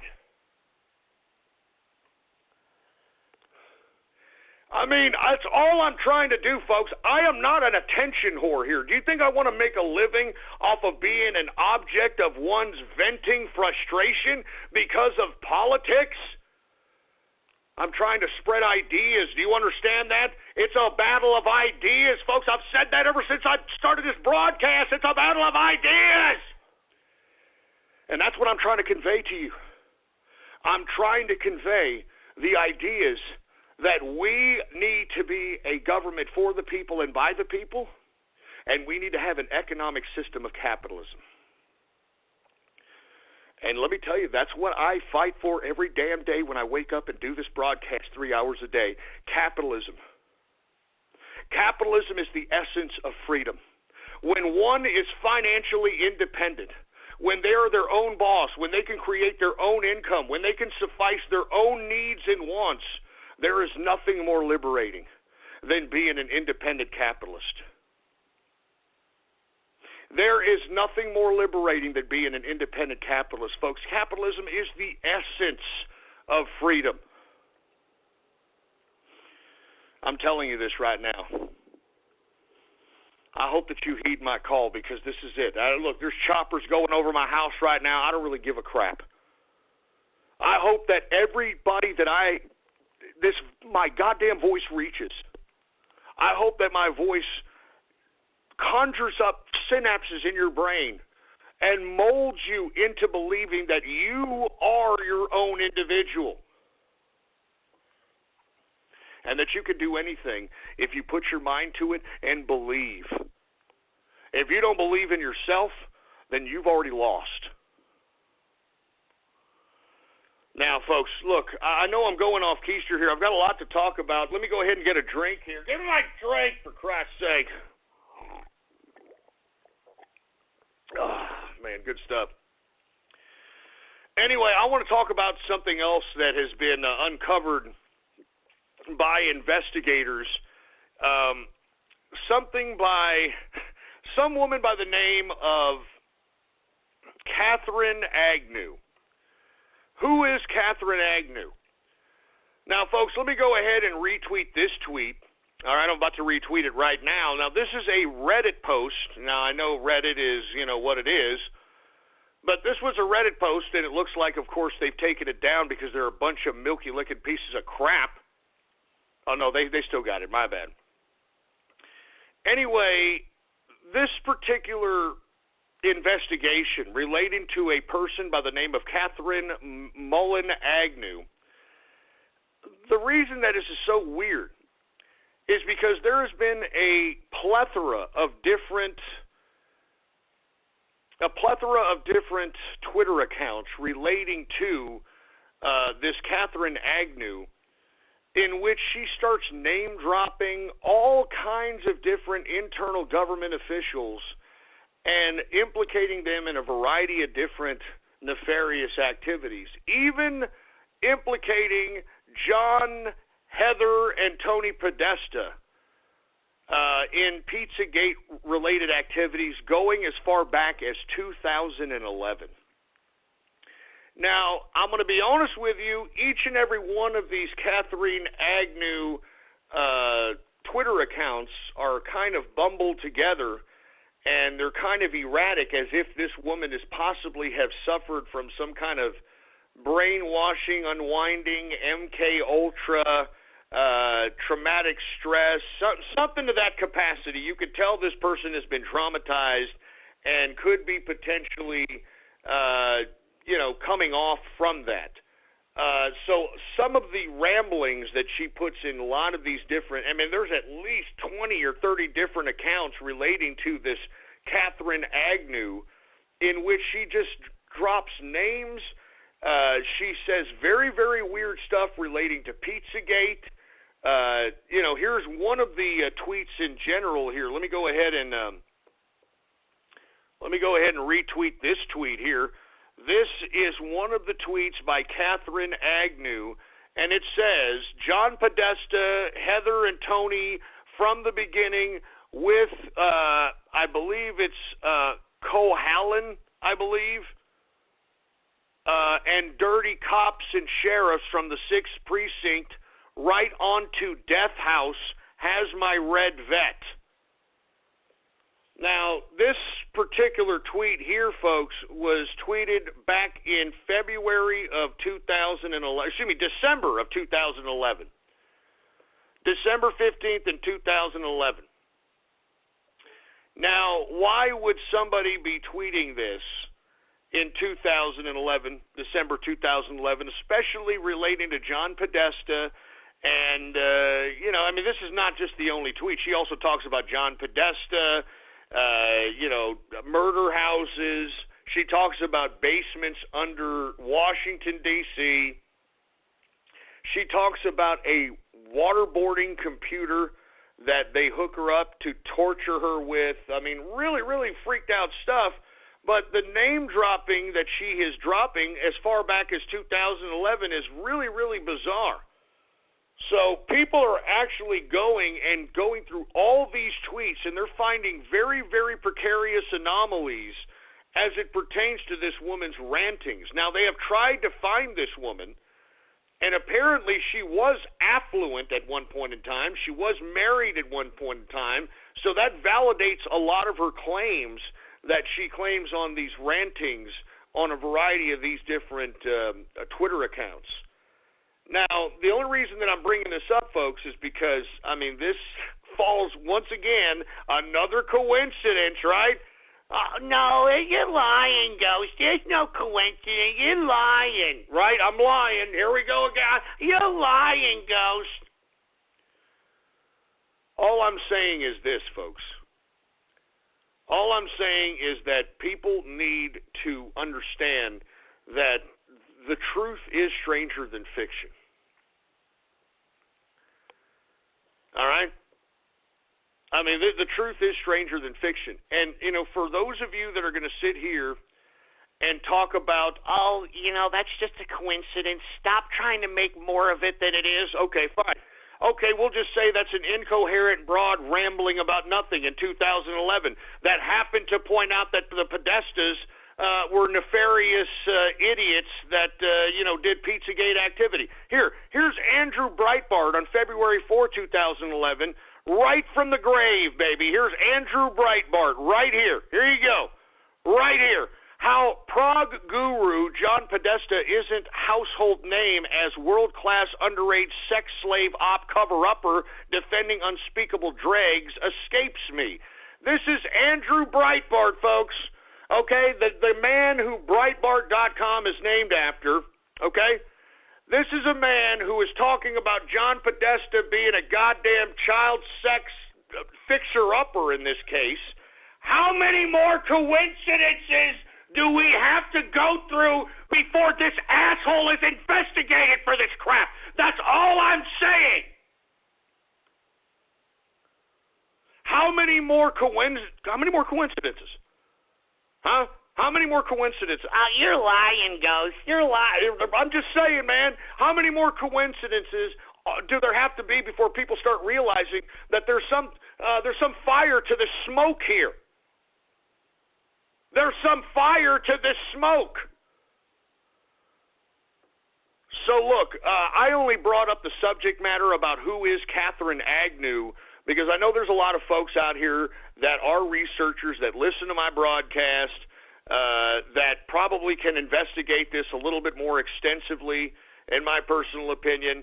And in my personal opinion, I think that whoever Catherine Agnew is, from what I understand, her full name is Catherine Mullen Agnew, and I believe her last name Agnew was, a name given to her by her husband, which I believe is no longer around, according to her rantings. So, just to find this woman, according to a lot of people, they believe she's dead, especially after a lot of the things that she has put on these ramblings in these Twitter accounts. And I don't know if you've noticed, if you take a look at these Twitter accounts of Catherine Agnew, they kind of put words together. She tries to put words together so that maybe some kind of algorithm or some kind of bot won't recognize the information that she was trying to convey. I mean, this was some major information that she was trying to convey out here. Now, a lot of it could be, like I said, post-traumatic, MK Ultra, unprogramming, whatever. I mean, she also talked a lot about in some of these posts, Catherine Agnew, she talked about how the government was putting nuclear material on her home and on her truck. I mean, I didn't read much into that, but somebody in the inner circle alluded to the fact maybe it's the polonium-210 that they were trying to give Roger Stone, and that's why she's losing her effing mind. I have no idea, folks, but that's why this is worth investigating. This is worth investigating, folks, and we can't negate anything at this point. We can't. All right? We cannot negate anything anymore. Anyway, folks, I want to continue going on with the broadcast here. I don't want to make it all about, these very weird coincidences that people are just, coughing up to, well, come on, Ghost, there's nothing there. It's just a coincidence.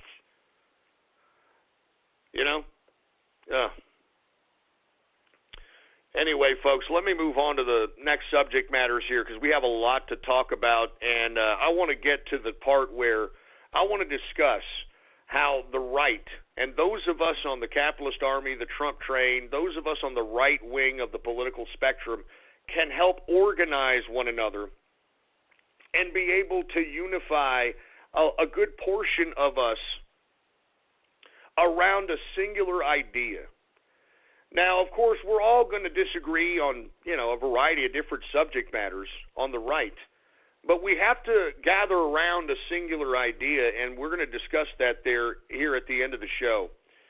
But let me continue going on because we got a lot of things to talk about here. Once again, who is Catherine Agnew? And for those of you web sleuths out there, this would be something for you guys to kind of investigate this weekend because this is a very strange rabbit hole. She implicates Podestas and other very high-ranking government officials in organ harvesting, baby killing. I can go on and on. All right? I can go on and on. Anyway, I want to go off a little bit since we're talking about globalism. Did you hear Facebook's Mark Zuckerberg yesterday? Huh? Did you hear this bastard? Now, why anybody has a Facebook after this bastard came out and said that people need to reverse their thinking on globalism? He basically came out and said, look, it's globalism or death. That's basically what he came out and said yesterday. And then he was warning everybody as well. Yeah, I'm warning you. You need to reverse this globalist thinking. You need to reverse it. You better start embracing globalism. All right? Hey, I'm Mark Zuckerberg. I know you. I know each and every one of your intimate secrets. I own every one of your damn pictures that you post on my social media site. I own everything about you. Once again, folks, all right? How much more evidence do you need to know that this globalist conspiracy is not a conspiracy any longer? This globalist conspiracy is not a conspiracy any longer. They're admitting it. There is some circles that are trying to claim that if you're against globalism, that you're anti-Semitic. Huh? Are you kidding me? Yeah, if you're anti-globalism, then you're anti-Semitic. Folks, I am an anti-globalist at this point in time because right now, the system of globalism that is being constructed in the world today, the basis of it is communism. The basis of it is communism. And if you don't believe that, globalism is communism, I have to keep reiterating this because repetition is the only way that American people absorb information anymore. But globalism is communism. What was Russia known as prior to the falling of communist Russia? What were they known as? The Soviet Union! The Soviet Union! What was Brexit? What were they trying to break away from? The European Union! The European Union! What do they call all the Asian countries now? The Asian Union! The Asian Union! What was TPP about? Do you get it now, folks? Huh? What do they call all the African states, huh? The African Union! The African Union! Remember when they tried to bring together Mexico, the United States, and Canada under what? The American Union! The North American Union! And folks, unionism is an adherent to communism. Do you get it? Unionism is an adherent to communism, for Christ's sake. Folks, wake up! Wake the hell up. This globalist specter that is infringing upon every one of the nation states throughout the world is communist. It's communist. The only difference is that the workers of the world didn't unite as what Marx thought was going to happen, but the elites of the world united.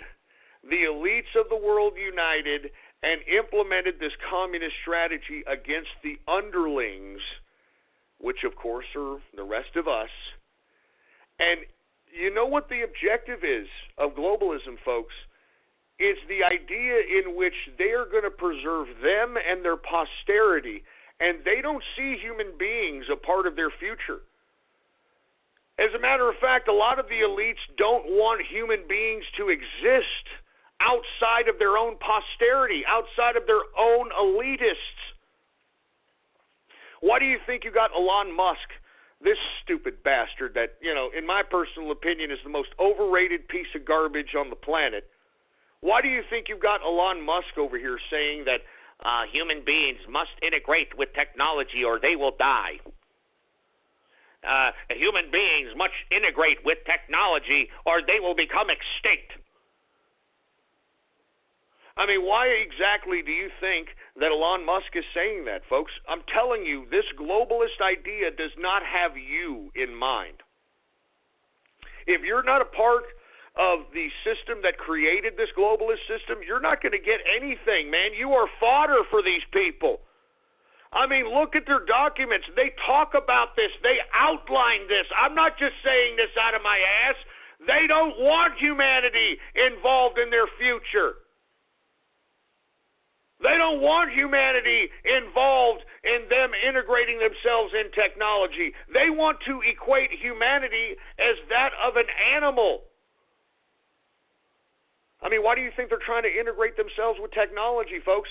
I mean, there is an idiot at MIT that has implanted a microchip in his own brain so that he can hook himself up to the internet through his head. Look it up! He's got a freaking chip in his head where he can search the internet just by thinking about it. This guy can literally program his chip and open doors. Of course, you got to program the door to be electronical to be conducive with the chip, but you can open doors by thinking about it. I mean, look this up. There's an MIT guy, I believe, I don't know if he's Swedish or Russian. I forgot. I think he's Swedish. This guy has a chip in his head. And he can think about getting on the internet. He can think about doing something technological. He could write something connecting to his chip in his head onto a computer and write something just by thinking about it.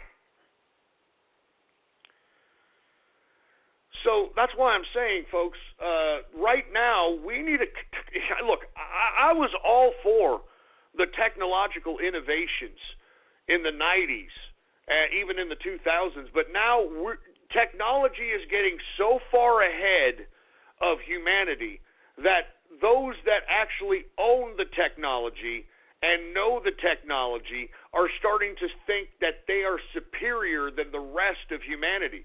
Now, I can understand an aspect of that, but that's a dangerous path that we're going towards, folks. That's a dangerous path that we're going towards, where humanity at this point is no longer a part of the equation of the future. No longer a part of the equation of the future. So, in my personal opinion, and people are asking me, where's this guy with this? Why don't you just put it, MIT microchip head? All right, just Google search it, for Christ's sake. Good God.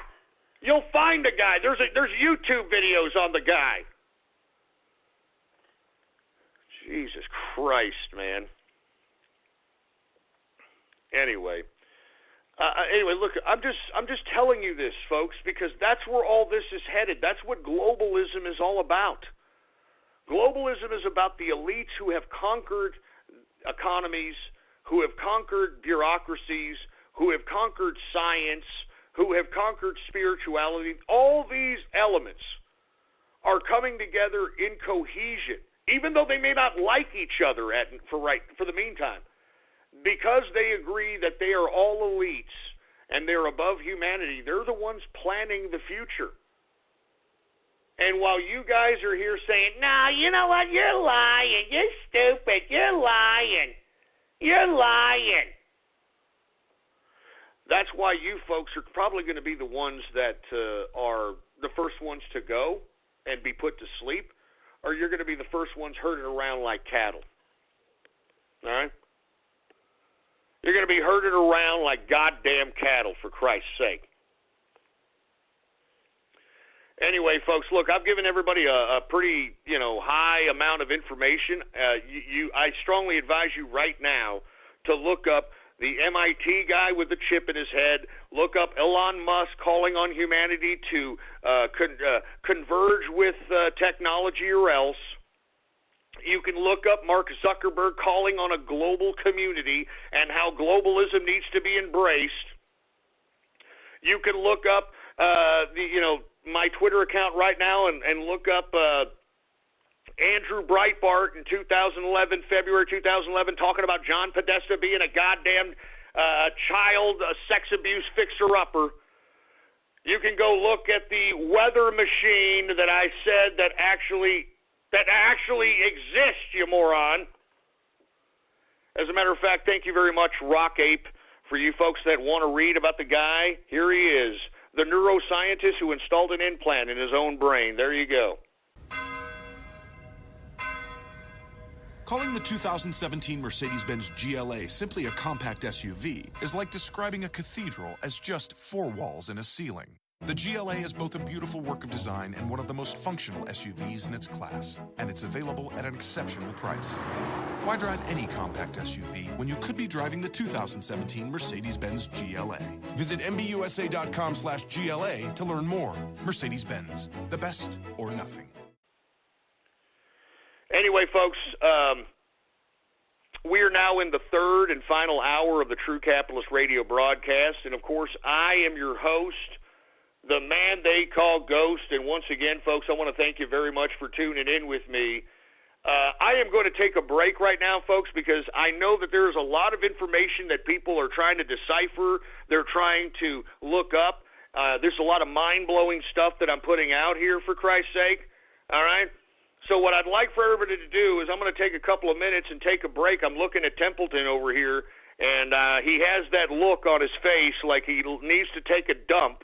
So before he does it on the goddamn carpet, I'm going to go ahead and make sure that he does his business. But when I'm taking this break, all right, please take a look at all the information that yours truly has discussed. I know it's a lot of information. I know a lot of it is very scary information, but it is integral and it is necessary that you folks understand this. So, hey, engineer, can you put on the girl from Ipanema or something?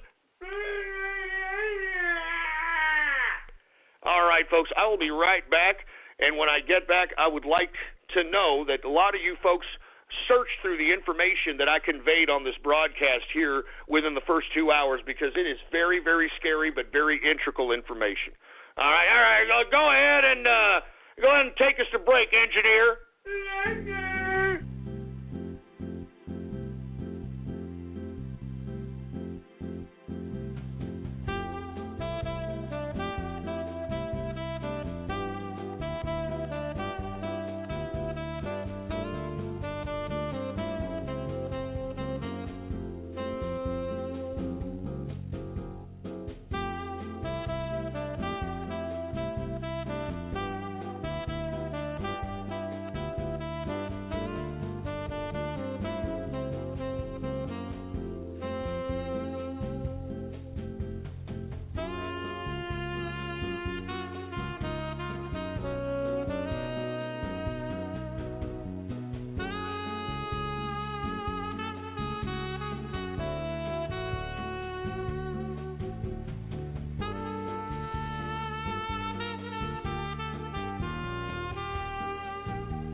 listening to Ghost on True Capitalist Radio. True Capitalist Radio. All right, we're back, folks. My apologies on that, but I hope that you took that little brief break there to search a lot of the information that yours truly was, conveying on this broadcast. This is a very serious broadcast here. Once again, I want to recap what we've been discussing here in the first couple of hours. First and foremost, the CIA data dump forcing the deep state into the shallow waters, for Christ's sake. It's now the globalists' move. We've got who is Catherine Agnew, who we've been discussing. This mysterious person named Catherine Mullen Agnew has been found to have been throwing out a lot of different Twitter accounts implicating all kinds of high government officials of nefarious activities. This is a very, very weird rabbit hole we're going down, but I wanted to, enlighten folks about this. This is very, very interesting. This person, Catherine Agnew, implicates a lot of people in organ harvesting, implicates a lot of basements underneath Washington, D.C., under the Pentagon, alludes of human trafficking, obviously the kidnapping of soldiers she's implicated in a lot of these rantings, a lot of different nefarious activity. That's why I brought it up to the attention of the folks that are listening, because maybe one of you web sleuths that are out there could investigate and figure out what the hell this is really all about, because these tweets where she even implicates the Podestas in Pizzagate-related activities are from 2011. So, I mean, how much more coincidences do we need before the Podestas become subjects of investigation? All right? So anyway, with that being said, let me continue going here. Now, let's lighten up the mood here. I know I've been talking a lot about, very precarious subject matters and probably making people feel uncomfortable and that sort of thing. So let's lighten up the mood and talk about everybody's favorite YouTube fruit bowl, and I'm talking about Pootie Pie. That's right. We're going to talk about that stupid, dumbass, ridiculous, overrated Swedish fruit bowl, and I'm talking about freaking Pootie Pie. Now, the reason... shut up, Templeton. I didn't realize you were a freaking fan of Pootie Pie, Templeton. God damn it. You would, because you're kind of a half a freaking autistic dog, for Christ's sake. Anyway, listen. The reason that I am talking about Pootie Pie is because I can't believe that there are people on the internet that are taking up Pootie Pie as some sort of a political cause, for Christ's sake. I mean, Jesus Christ, are you joking? I mean, I can't believe that people are coming out here and trying to say that Pootie Pie being dumped by Disney, being dumped by YouTube Red is somehow an infringement on his freedom of goddamn speech. All right? I mean, give me a break. Let me tell you something, all right? Pootie Pie, what did he make, $20 million last year, another $50 million the other year? I mean, let me tell you something. When you're getting paid that amount of money, you don't have the right to do nothing that you're not paid to do. And you see, that's what you morons don't understand about actually getting paid for something, okay? And I guess that's what Pootie Pie didn't understand either. I guess he thought that he was Andrew Dice Clay. Hey, not even Andrew Dice Clay was Andrew Dice Clay. All right, once he pushed the envelope too much, they banned him from MTV for life, which in turn banned him from any other media outlet, and he became a degenerate, fat asshole. All right? So look, I'm tired of people putting Pootie Pie on some kind of goddamn pedestal, okay? This guy, first and foremost, let's just be honest. This guy, all he does is act like half a tard while playing video games, okay? Acts like half a tard while playing video games. And look, I'm not hating on his hustle. Hey, I mean, he's getting a lot of people out here that are, obviously into being half tards. I mean, hell, look at my freaking show. I got a lot of half tards and tards myself. I get it, all right? But what I don't understand is that what kind of a political stance do you think that you're going to take, Pootie Pie, when you're out here being a half a tard playing video games? I mean, when you're getting paid, $15 million, $20 million a year, okay, Pootie Pie, You don't have the right to do dick unless whoever's paying you tells you to, okay? And you see, people are saying that, well, PewDiePie, he got slandered. You're not understanding.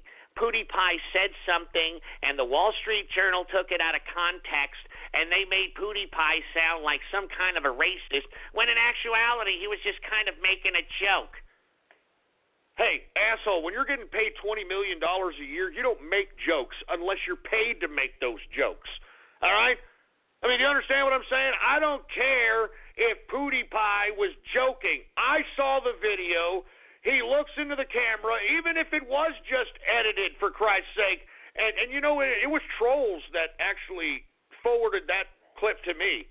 It was trolls that forwarded that clip to me, in which it showed PewDiePie saying, Hitler was right, we should have gassed all Jews, and all that crap. I heard it. So if you're going to blame anybody for PewDiePie getting kicked off of Disney and in YouTube Red, you should blame the trolls, because they were tweeting PewDiePie at me, for heaven's sake. I mean, they're tweeting that at me like, oh man, PewDiePie's lost it. He's racist. He's based. He's down with Hitler and all this other crap. And if you're forwarding it to me with that clip, and I saw the clip, it was just a PewDiePie saying, Hitler is right. We should gas all Jews and all that crap. I mean, what are people going to think, asshole? What are people going to think? And not to mention, lest we forget that PewDiePie, his whole focal point and his whole goddamn demographic that watches him are nothing but children. I mean, have we forgotten about that? That this guy's fan base is nothing but a bunch of goddamn 10 to 13-year-olds, for Christ's sake? I mean, seriously. Okay, PewDiePie, you've got 50 million subscribers. You're the biggest YouTuber. Great. All right? In the end, with all due respect, PewDiePie, why don't you be a good little tard like Markiplier over here? You don't see that stupid idiot Markiplier getting political or doing anything outside of his realm of being half a tard and a video game player, do you? Huh? So why don't you... Well, obviously, it's a little too late for you there, PewDiePie, but what you should have done is just shut your goddamn mouth and been the half-tard that you are and played video games, for heaven's sake, all right? I'm just saying, if you people want to be paid, you better be doing what it is that they're paying you so much to do. And I know now PewDiePie fans are like, you know what PewDiePie's going to do? He's going to beat him, dude. He's going to get his own service. He's going to fund it himself. And, yeah, man, it's going to be PewDiePie TV. You know how expensive that's going to be, folks? Do you know the bandwidth cost of a little operation like InfoWars, and the reason I say little operation is because PewDiePie would draw a hell of a lot more bandwidth off of a server or servers than goddamn InfoWars. InfoWars, their damn bandwidth bill, just the bandwidth, $100,000 a month. All right? $100,000 a month. So just imagine PewDiePie, who has 50 million subscribers, and this guy likes to go on every day and act like half a tard playing video games. Just imagine that bandwidth bill, not to mention the server bill, not to mention the server IT guy to maintain this ginormous network. Just imagine all the room necessary to be able to house all the goddamn content. It's a money pit, man. It's a money pit. I mean, if it was that easy to do, to make their own garbage, they would have done it. All right? I mean, hell, I would have done it. I mean, if there was an economic opportunity for me to have my own radio show and do it off my own independent website, I'd be doing it. But, it's a money pit. I don't want to be in charge of all that. I'm the content creator, baby. All right? And people always say, well, you know what, Ghost? When I was talking about this yesterday to the Inner Circle, they were trying, obviously, there were some PewDiePie fans in the Inner Circle, which was shocking, but they were like, well, Ghost, what if Blog Talk Radio took you off the air because of what you said? Well, then I move on with life, okay? Jesus Christ. I've got a life. The only reason that I'm doing this broadcast is to convey ideas and to spark synapses. But, okay, first of all, I would like to think that they're not going to do that because they know my content. And they've known my content for almost 10 years at this point in time. So they know the kind of content that I create, and they know the envelopes that I push. And moreover, I'm not out here advocating anything as a actual person, all right? I mean, technically, I'm an avatar, okay? So, you know, that within itself kind of lightens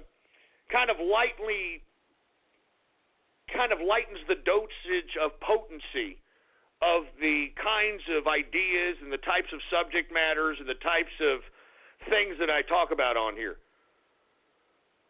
So, like I said, if for whatever reason Blog Talk wanted to take me down off the air, well, then I move on with life, okay? I mean, it's unfortunate, but I move on with life. I'm not going to sit over here and try to do another platform and do all this. I'm not going to do it. I'm not going to do it. I ain't got time for that. Ain't nobody got time for that.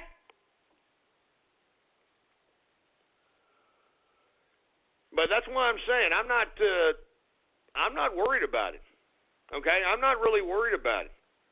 And not to mention PewDiePie, the reason that he got the $20 million a year because he acted like half a tard and he played video games. Now, why can't you keep doing that, you half a fruit? Why can't you just, be half a tard, be a spastic, half, I mean, I could barely understand this idiot with that stupid Swedish accent. I mean, half a tard, mumbling, stumbling little jerk that plays video games. I mean, I don't understand why you can't do that. Why you think that, I don't know, you're some kind of comedian or something. You're not funny, PewDiePie, all right? Your personality outside of your disingenuous tardism is freaking bland.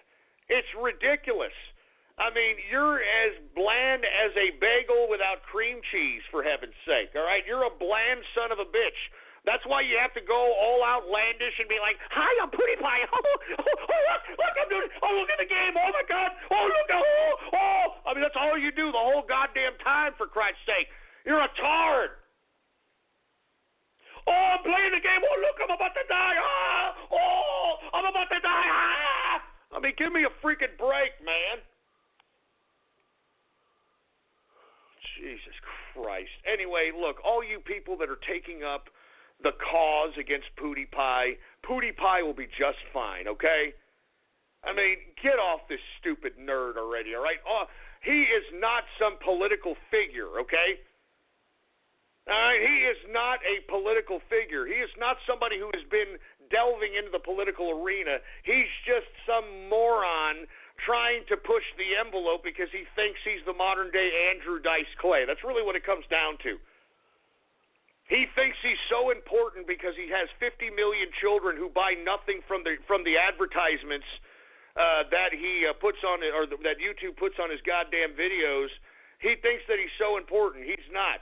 I mean, people like him come a dime a dozen, and I think that content creators need to realize that.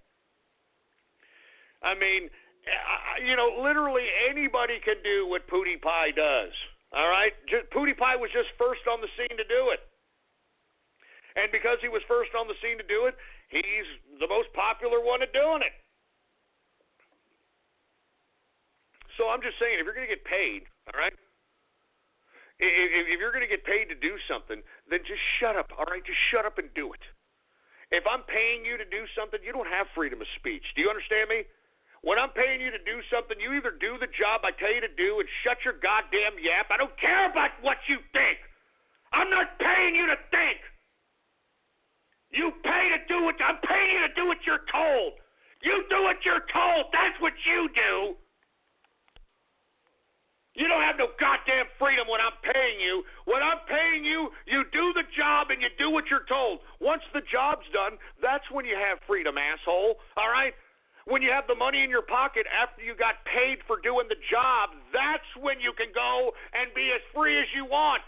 You can go and take that money and get the world's biggest dildo and sit on it For all I care, you can do what you want. That's where you get the freedom. I mean, don't you idiots understand that's how come the terminology earn a living comes about? That you have to earn a living. You're not given a living. You earn a living, you moron. Jesus Christ. Anyway, I'm done talking about PewDiePie, but enough. Enough of putting this guy on some kind of free speech pedestal. Enough of this guy. All right? Enough. And for you people that are saying, now he got red-pilled, he's really caring about things, he's using his platform to be political. Oh, yeah? If he's really, really that concerned about being political, why doesn't he take some of that $150 million that he's made in the past years on YouTube and help Sweden right now with this immigration crisis? Oh, that's right, he lives in L.A. because he doesn't want to pay, 70%? Whatever the goddamn taxation is in Sweden. Why doesn't he use the money and, maybe organize something as it pertains to, the right wing if he's that concerned about it? He could do that. He could easily fund some garbage like a George Soros or something to that capacity, but he doesn't. All right? PewDiePie doesn't give a crap about anybody but PewDiePie, so stop acting as if he's some kind of a First Amendment poster child, okay? That's why I'm telling you, if I'm paying you, or if anyone's paying you, you don't have the right to do nothing other than what you're told. All right? And once the job's done, that's when you can take the money in your pocket, you can buy a freaking mound of cocaine and snort it up your damn nostrils. I don't care. But when I'm paying you to do something, you don't got no rights. You understand that? When you're at the job, you ain't got no rights, and people are like, "What? What are you talking about? I got no rights. That's pretty wrong, Ghost."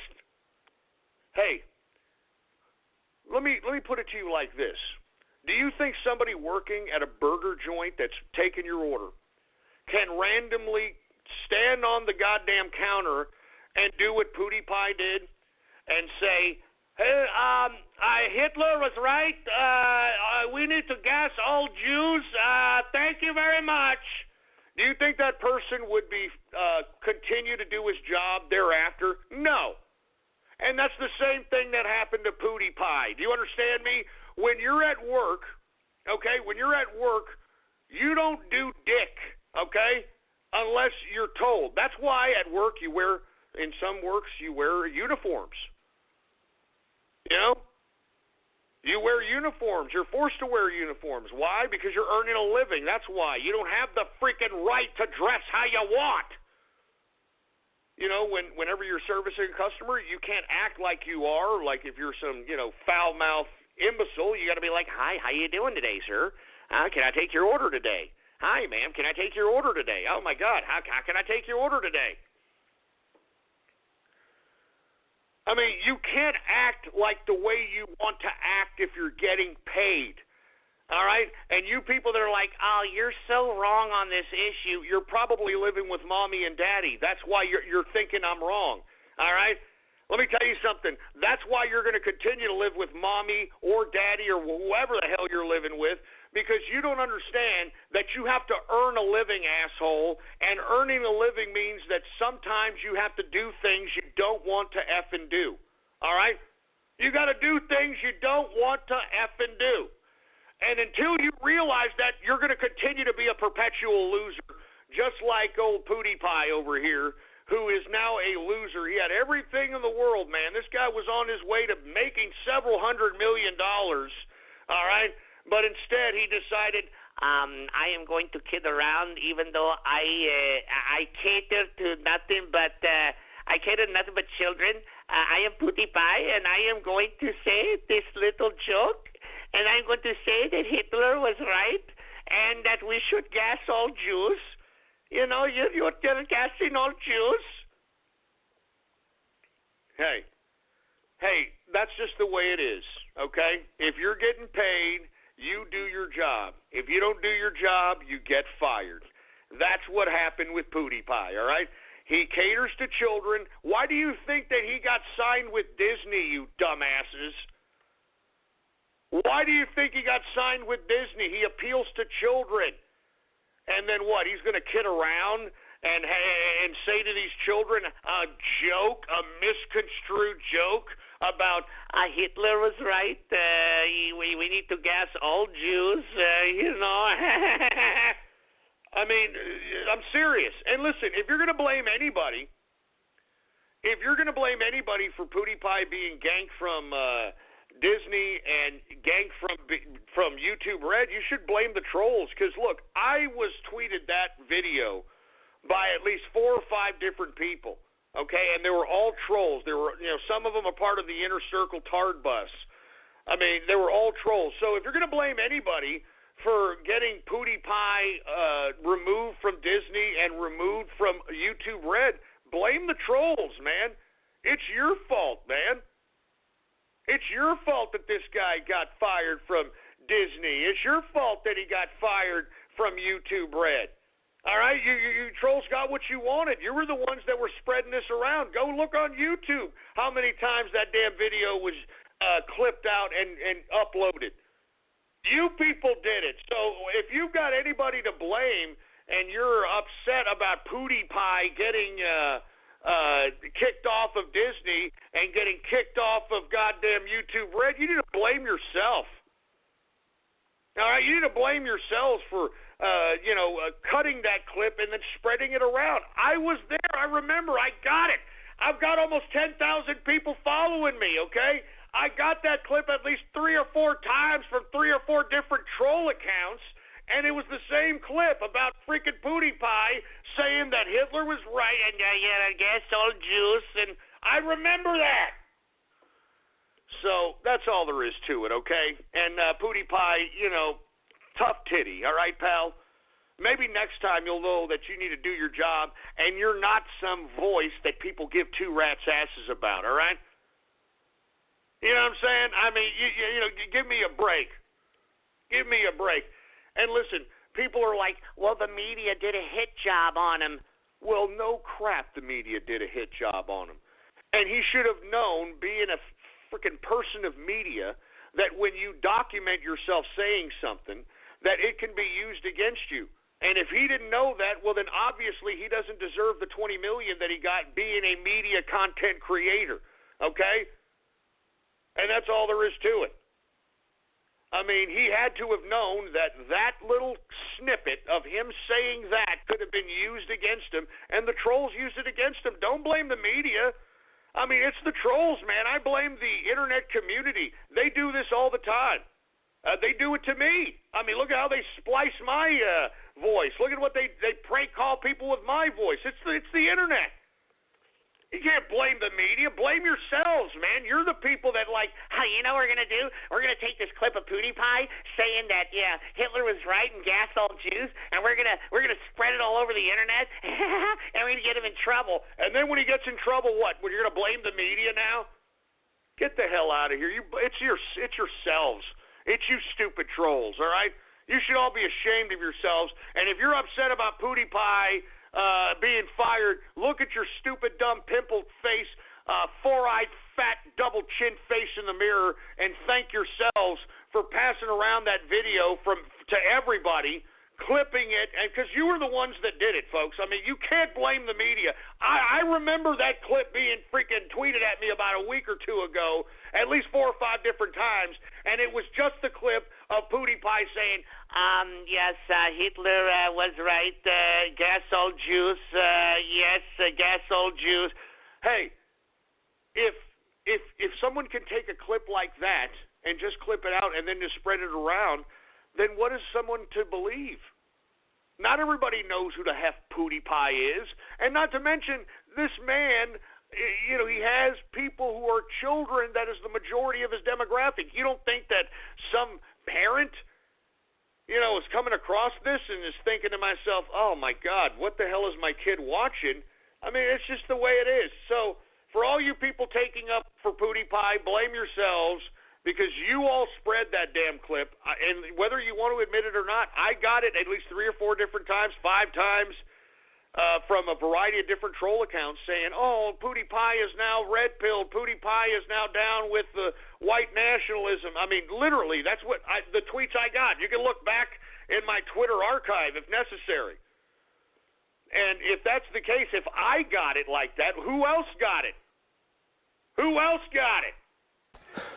Calling the beautifully redesigned 2017 Mercedes-Benz CLA simply a four-door coupe is like describing a world-class athlete as just a good runner. With its sleek profile and powerful turbocharged engine, the CLA offers agility and design that are unmatched in its class. And it's available now at an exceptional price.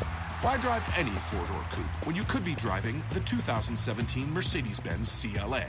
Visit MBUSA.com/CLA to learn more. Mercedes-Benz, the best or nothing.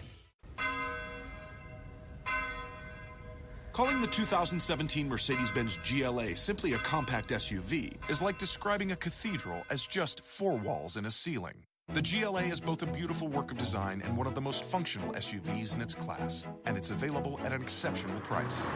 Why drive any compact SUV when you could be driving the 2017 Mercedes-Benz GLA? Visit MBUSA.com/GLA to learn more. Mercedes-Benz, the best or nothing. So, tough titty, Pootie Pie, all right? What the hell do they eat in Sweden? Go eat a freaking wiener schnitzel or whatever the hell you people eat up there, for Christ's sake. Goat penis or whatever the hell you people eat. Anyway, look, I want to take this last part of the show to outline how to combat social justice warriors and the left and how to organize around a single message to unify the right wing of the political spectrum, all right? And people will be, look, somebody on the internet, like, I'm sure it would be a lot different if the media did a hit piece on you. Hey, if I was getting paid $20 million and the people that were paying me $20 million said, hey, Ghost, we don't want you to talk about this, and we don't want you to go there, and we don't want you to go there. You know what I'm going to say? I'm going to be like, oh, okay, I won't do it. Because I'm trying to earn a living, and I'd like that $20 million in my pocket. So shut up. All right? And listen, you know, you all can say, well, you're selling out, Ghost, and oh, my God. Hey, I'll be $20 million richer. You'll be the same losers you are today. So, you know, you can take that for what you wish. And not to mention, you idiots are out here, you know, trying to advocate for Pootie Pie. Is Pootie Pie going to pay your rent? Huh? Is Pootie Pie going to pay your rent? Is Pootie Pie going to put food on your table? Huh? Is Pootie Pie going to go bang your mother and act like your stepdad that, you know, you're so desperately needing? No, it's not going to happen. So instead of worrying about Pootie Pie, and instead of worrying about you know, him being dropped, even though he's worth about $150 million, why don't you worry about your pathetically useless life? You know, why don't you look at yourself in the mirror and ask yourself, why exactly were you even born to begin with if all you're going to be is a useless eater? I mean, why exactly are you continuing to turn perfectly good food into crap and wasting valuable oxygen if you're not going to do a damn thing in this life and be an insignificant pile of protoplasm? You understand? I mean, that's why I encourage people, if you're a pathetic loser and you don't know who the hell you are, well, then why don't you do us all a favor and do some risky activity? You know what I mean?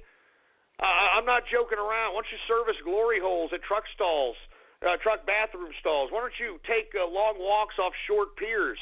You know, why don't you, you know, go swim in riptides, swallow bleach? I'm serious. I mean, there is entirely too many ignorant people that are literally making points about nothing. And these are a lot of the people that I'm looking at on Twitter right now that are real quick to, oh, well, what about this, Ghost? And what about you and this? And you, what about, Hey, what about it? What about it? What about it? You're still the same loser, okay?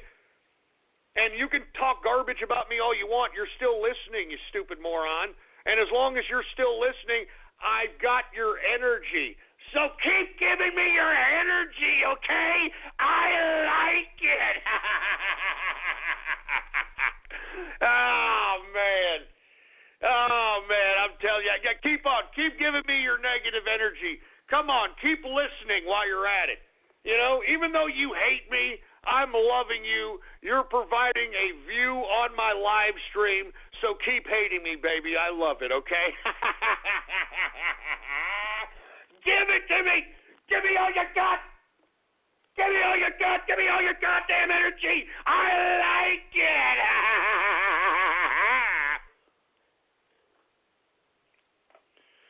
Anyway, look, you know what? I'm going to save this last conversation about a single message for Monday. All right, because I think I've given a lot of information here as it pertains to a lot of the anomalies and a lot of the nefarious things, the CIA docs, a lot of things pertaining to the Trump administration, so on and so forth, all right? But since I've got so many losers pissed off and that are tweeting at me and angry at me and saying that, oh, you're so stupid, and let's get to radio graffiti, and you know what I'm going to do right now? I am out of here, and I am going to celebrate a Baller Friday knowing that I've pissed each and every one of you stupid little troll terrorist assholes off, all right? And, yeah, that's right. You waited all this time. No goddamn Twitter shout-outs. No radio graffiti. You stupid little dumbass tards. How you like that, huh? How you like that? No radio graffiti, no Twitter shout-outs. All of you troll terrorists and cyber vermin can suck it. You can suck it for Baller Friday. Woo! Oh, my God. How do you like that? No radio graffiti for you stupid tards. How you like that? And all you people that are on Twitter thinking that you're affecting me, keep flapping your fat Cheeto-stained fingers on the keyboard. Keep giving me your negative energy. I like it. Oh, man, I am so glad. And let me tell you, I hope that some of you tards today are so upset that there's no radio graffiti and no Twitter shout-outs that you don't come back on Monday, all right? I don't want you to come back on Monday. How you like that? I don't want you tards, all right? So if y'all are all pissed off about no radio graffiti, well, great. I like it. Woo! We are the world. We are the children. How you like that, huh? And look at everybody's pissed off. Look at them. Look at them. Look at them. They're pissed off. Look at them. I like it. Keep tweeting at me. Keep tweeting at me, you losers. Keep tweeting at me.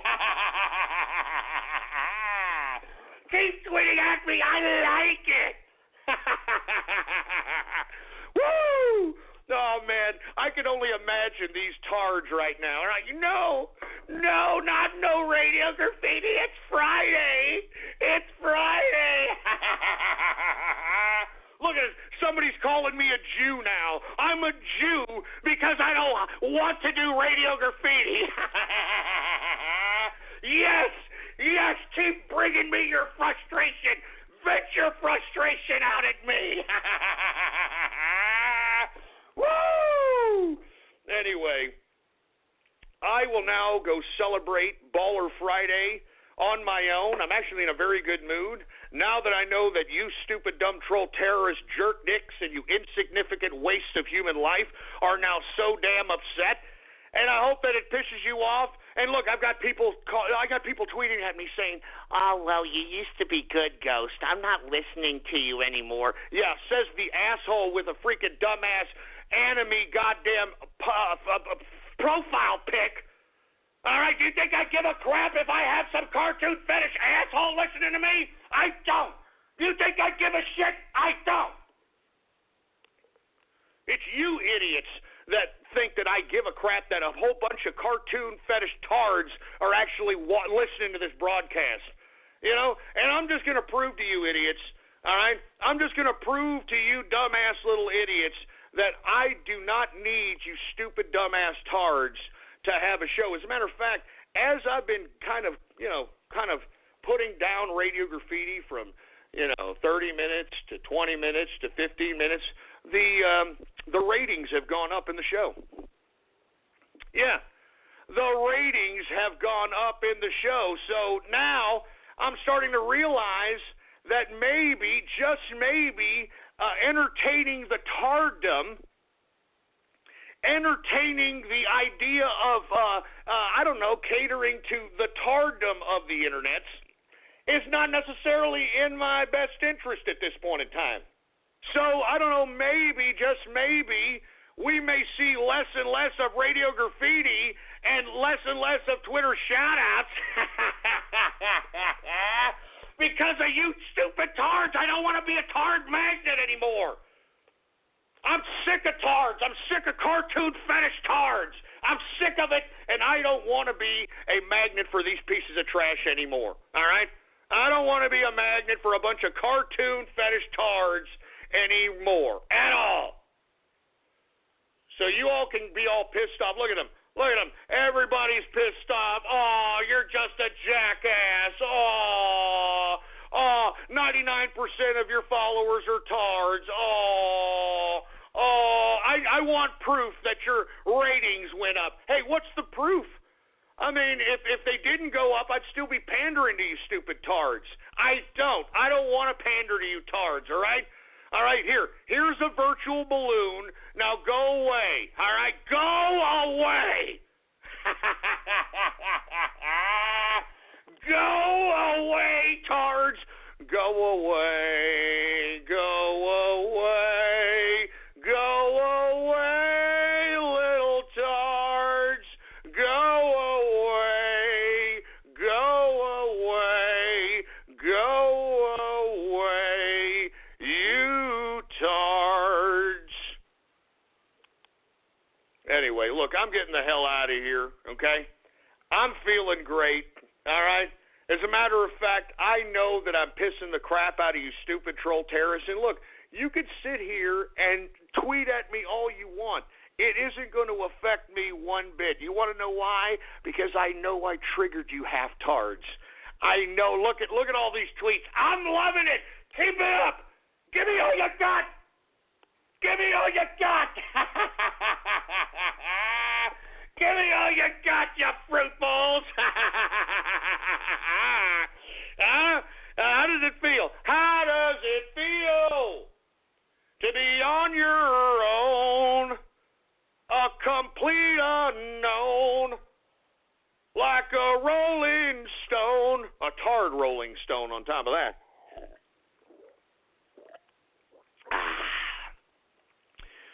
Good stuff, baby, good stuff. Anyway, with that being said, let me get the hell out of here. All right? I had a very, very good time on the show. I hope that you all appreciated it.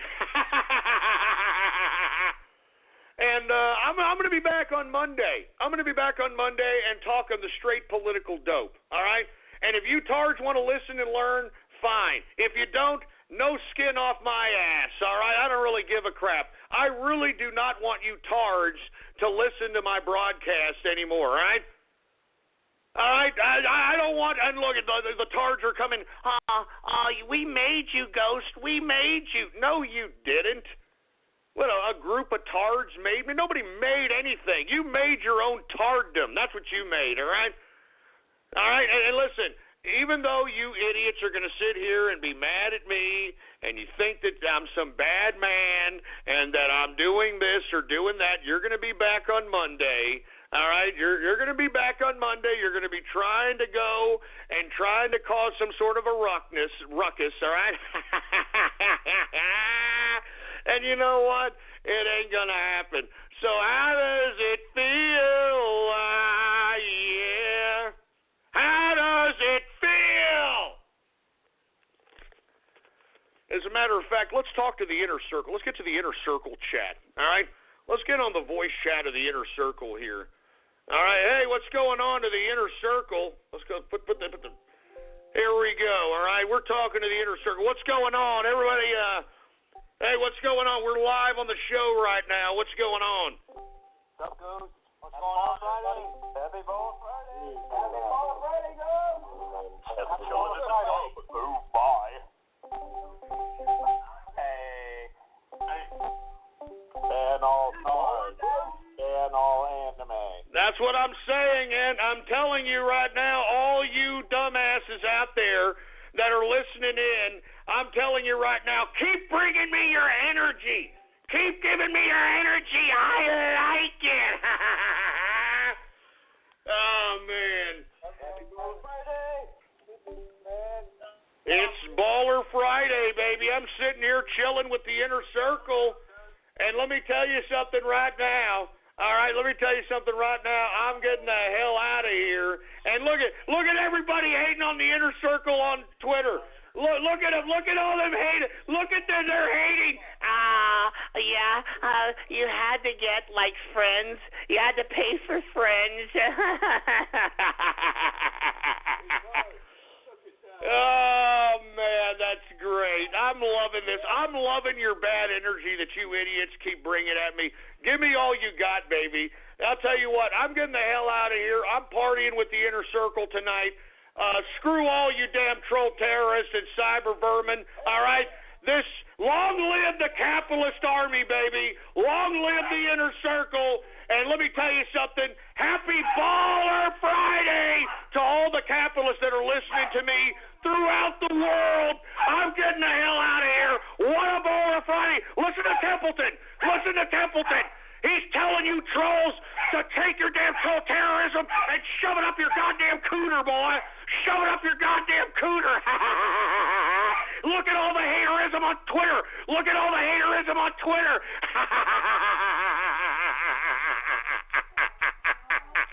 Oh, God. Look at the hatred on Twitter. Look at the hatred on Twitter. I'm loving it. Keep giving me your hatred. Keep giving it to me. Keep giving me your energy. Keep giving me your energy. Oh, I'm loving it. I'm loving it. Look at all these people on Twitter, man. Keep giving me your hatred. Keep giving it to me. Take your hatred out on me. Make your victim my head. You never ever believed in me. I am your tourniquet.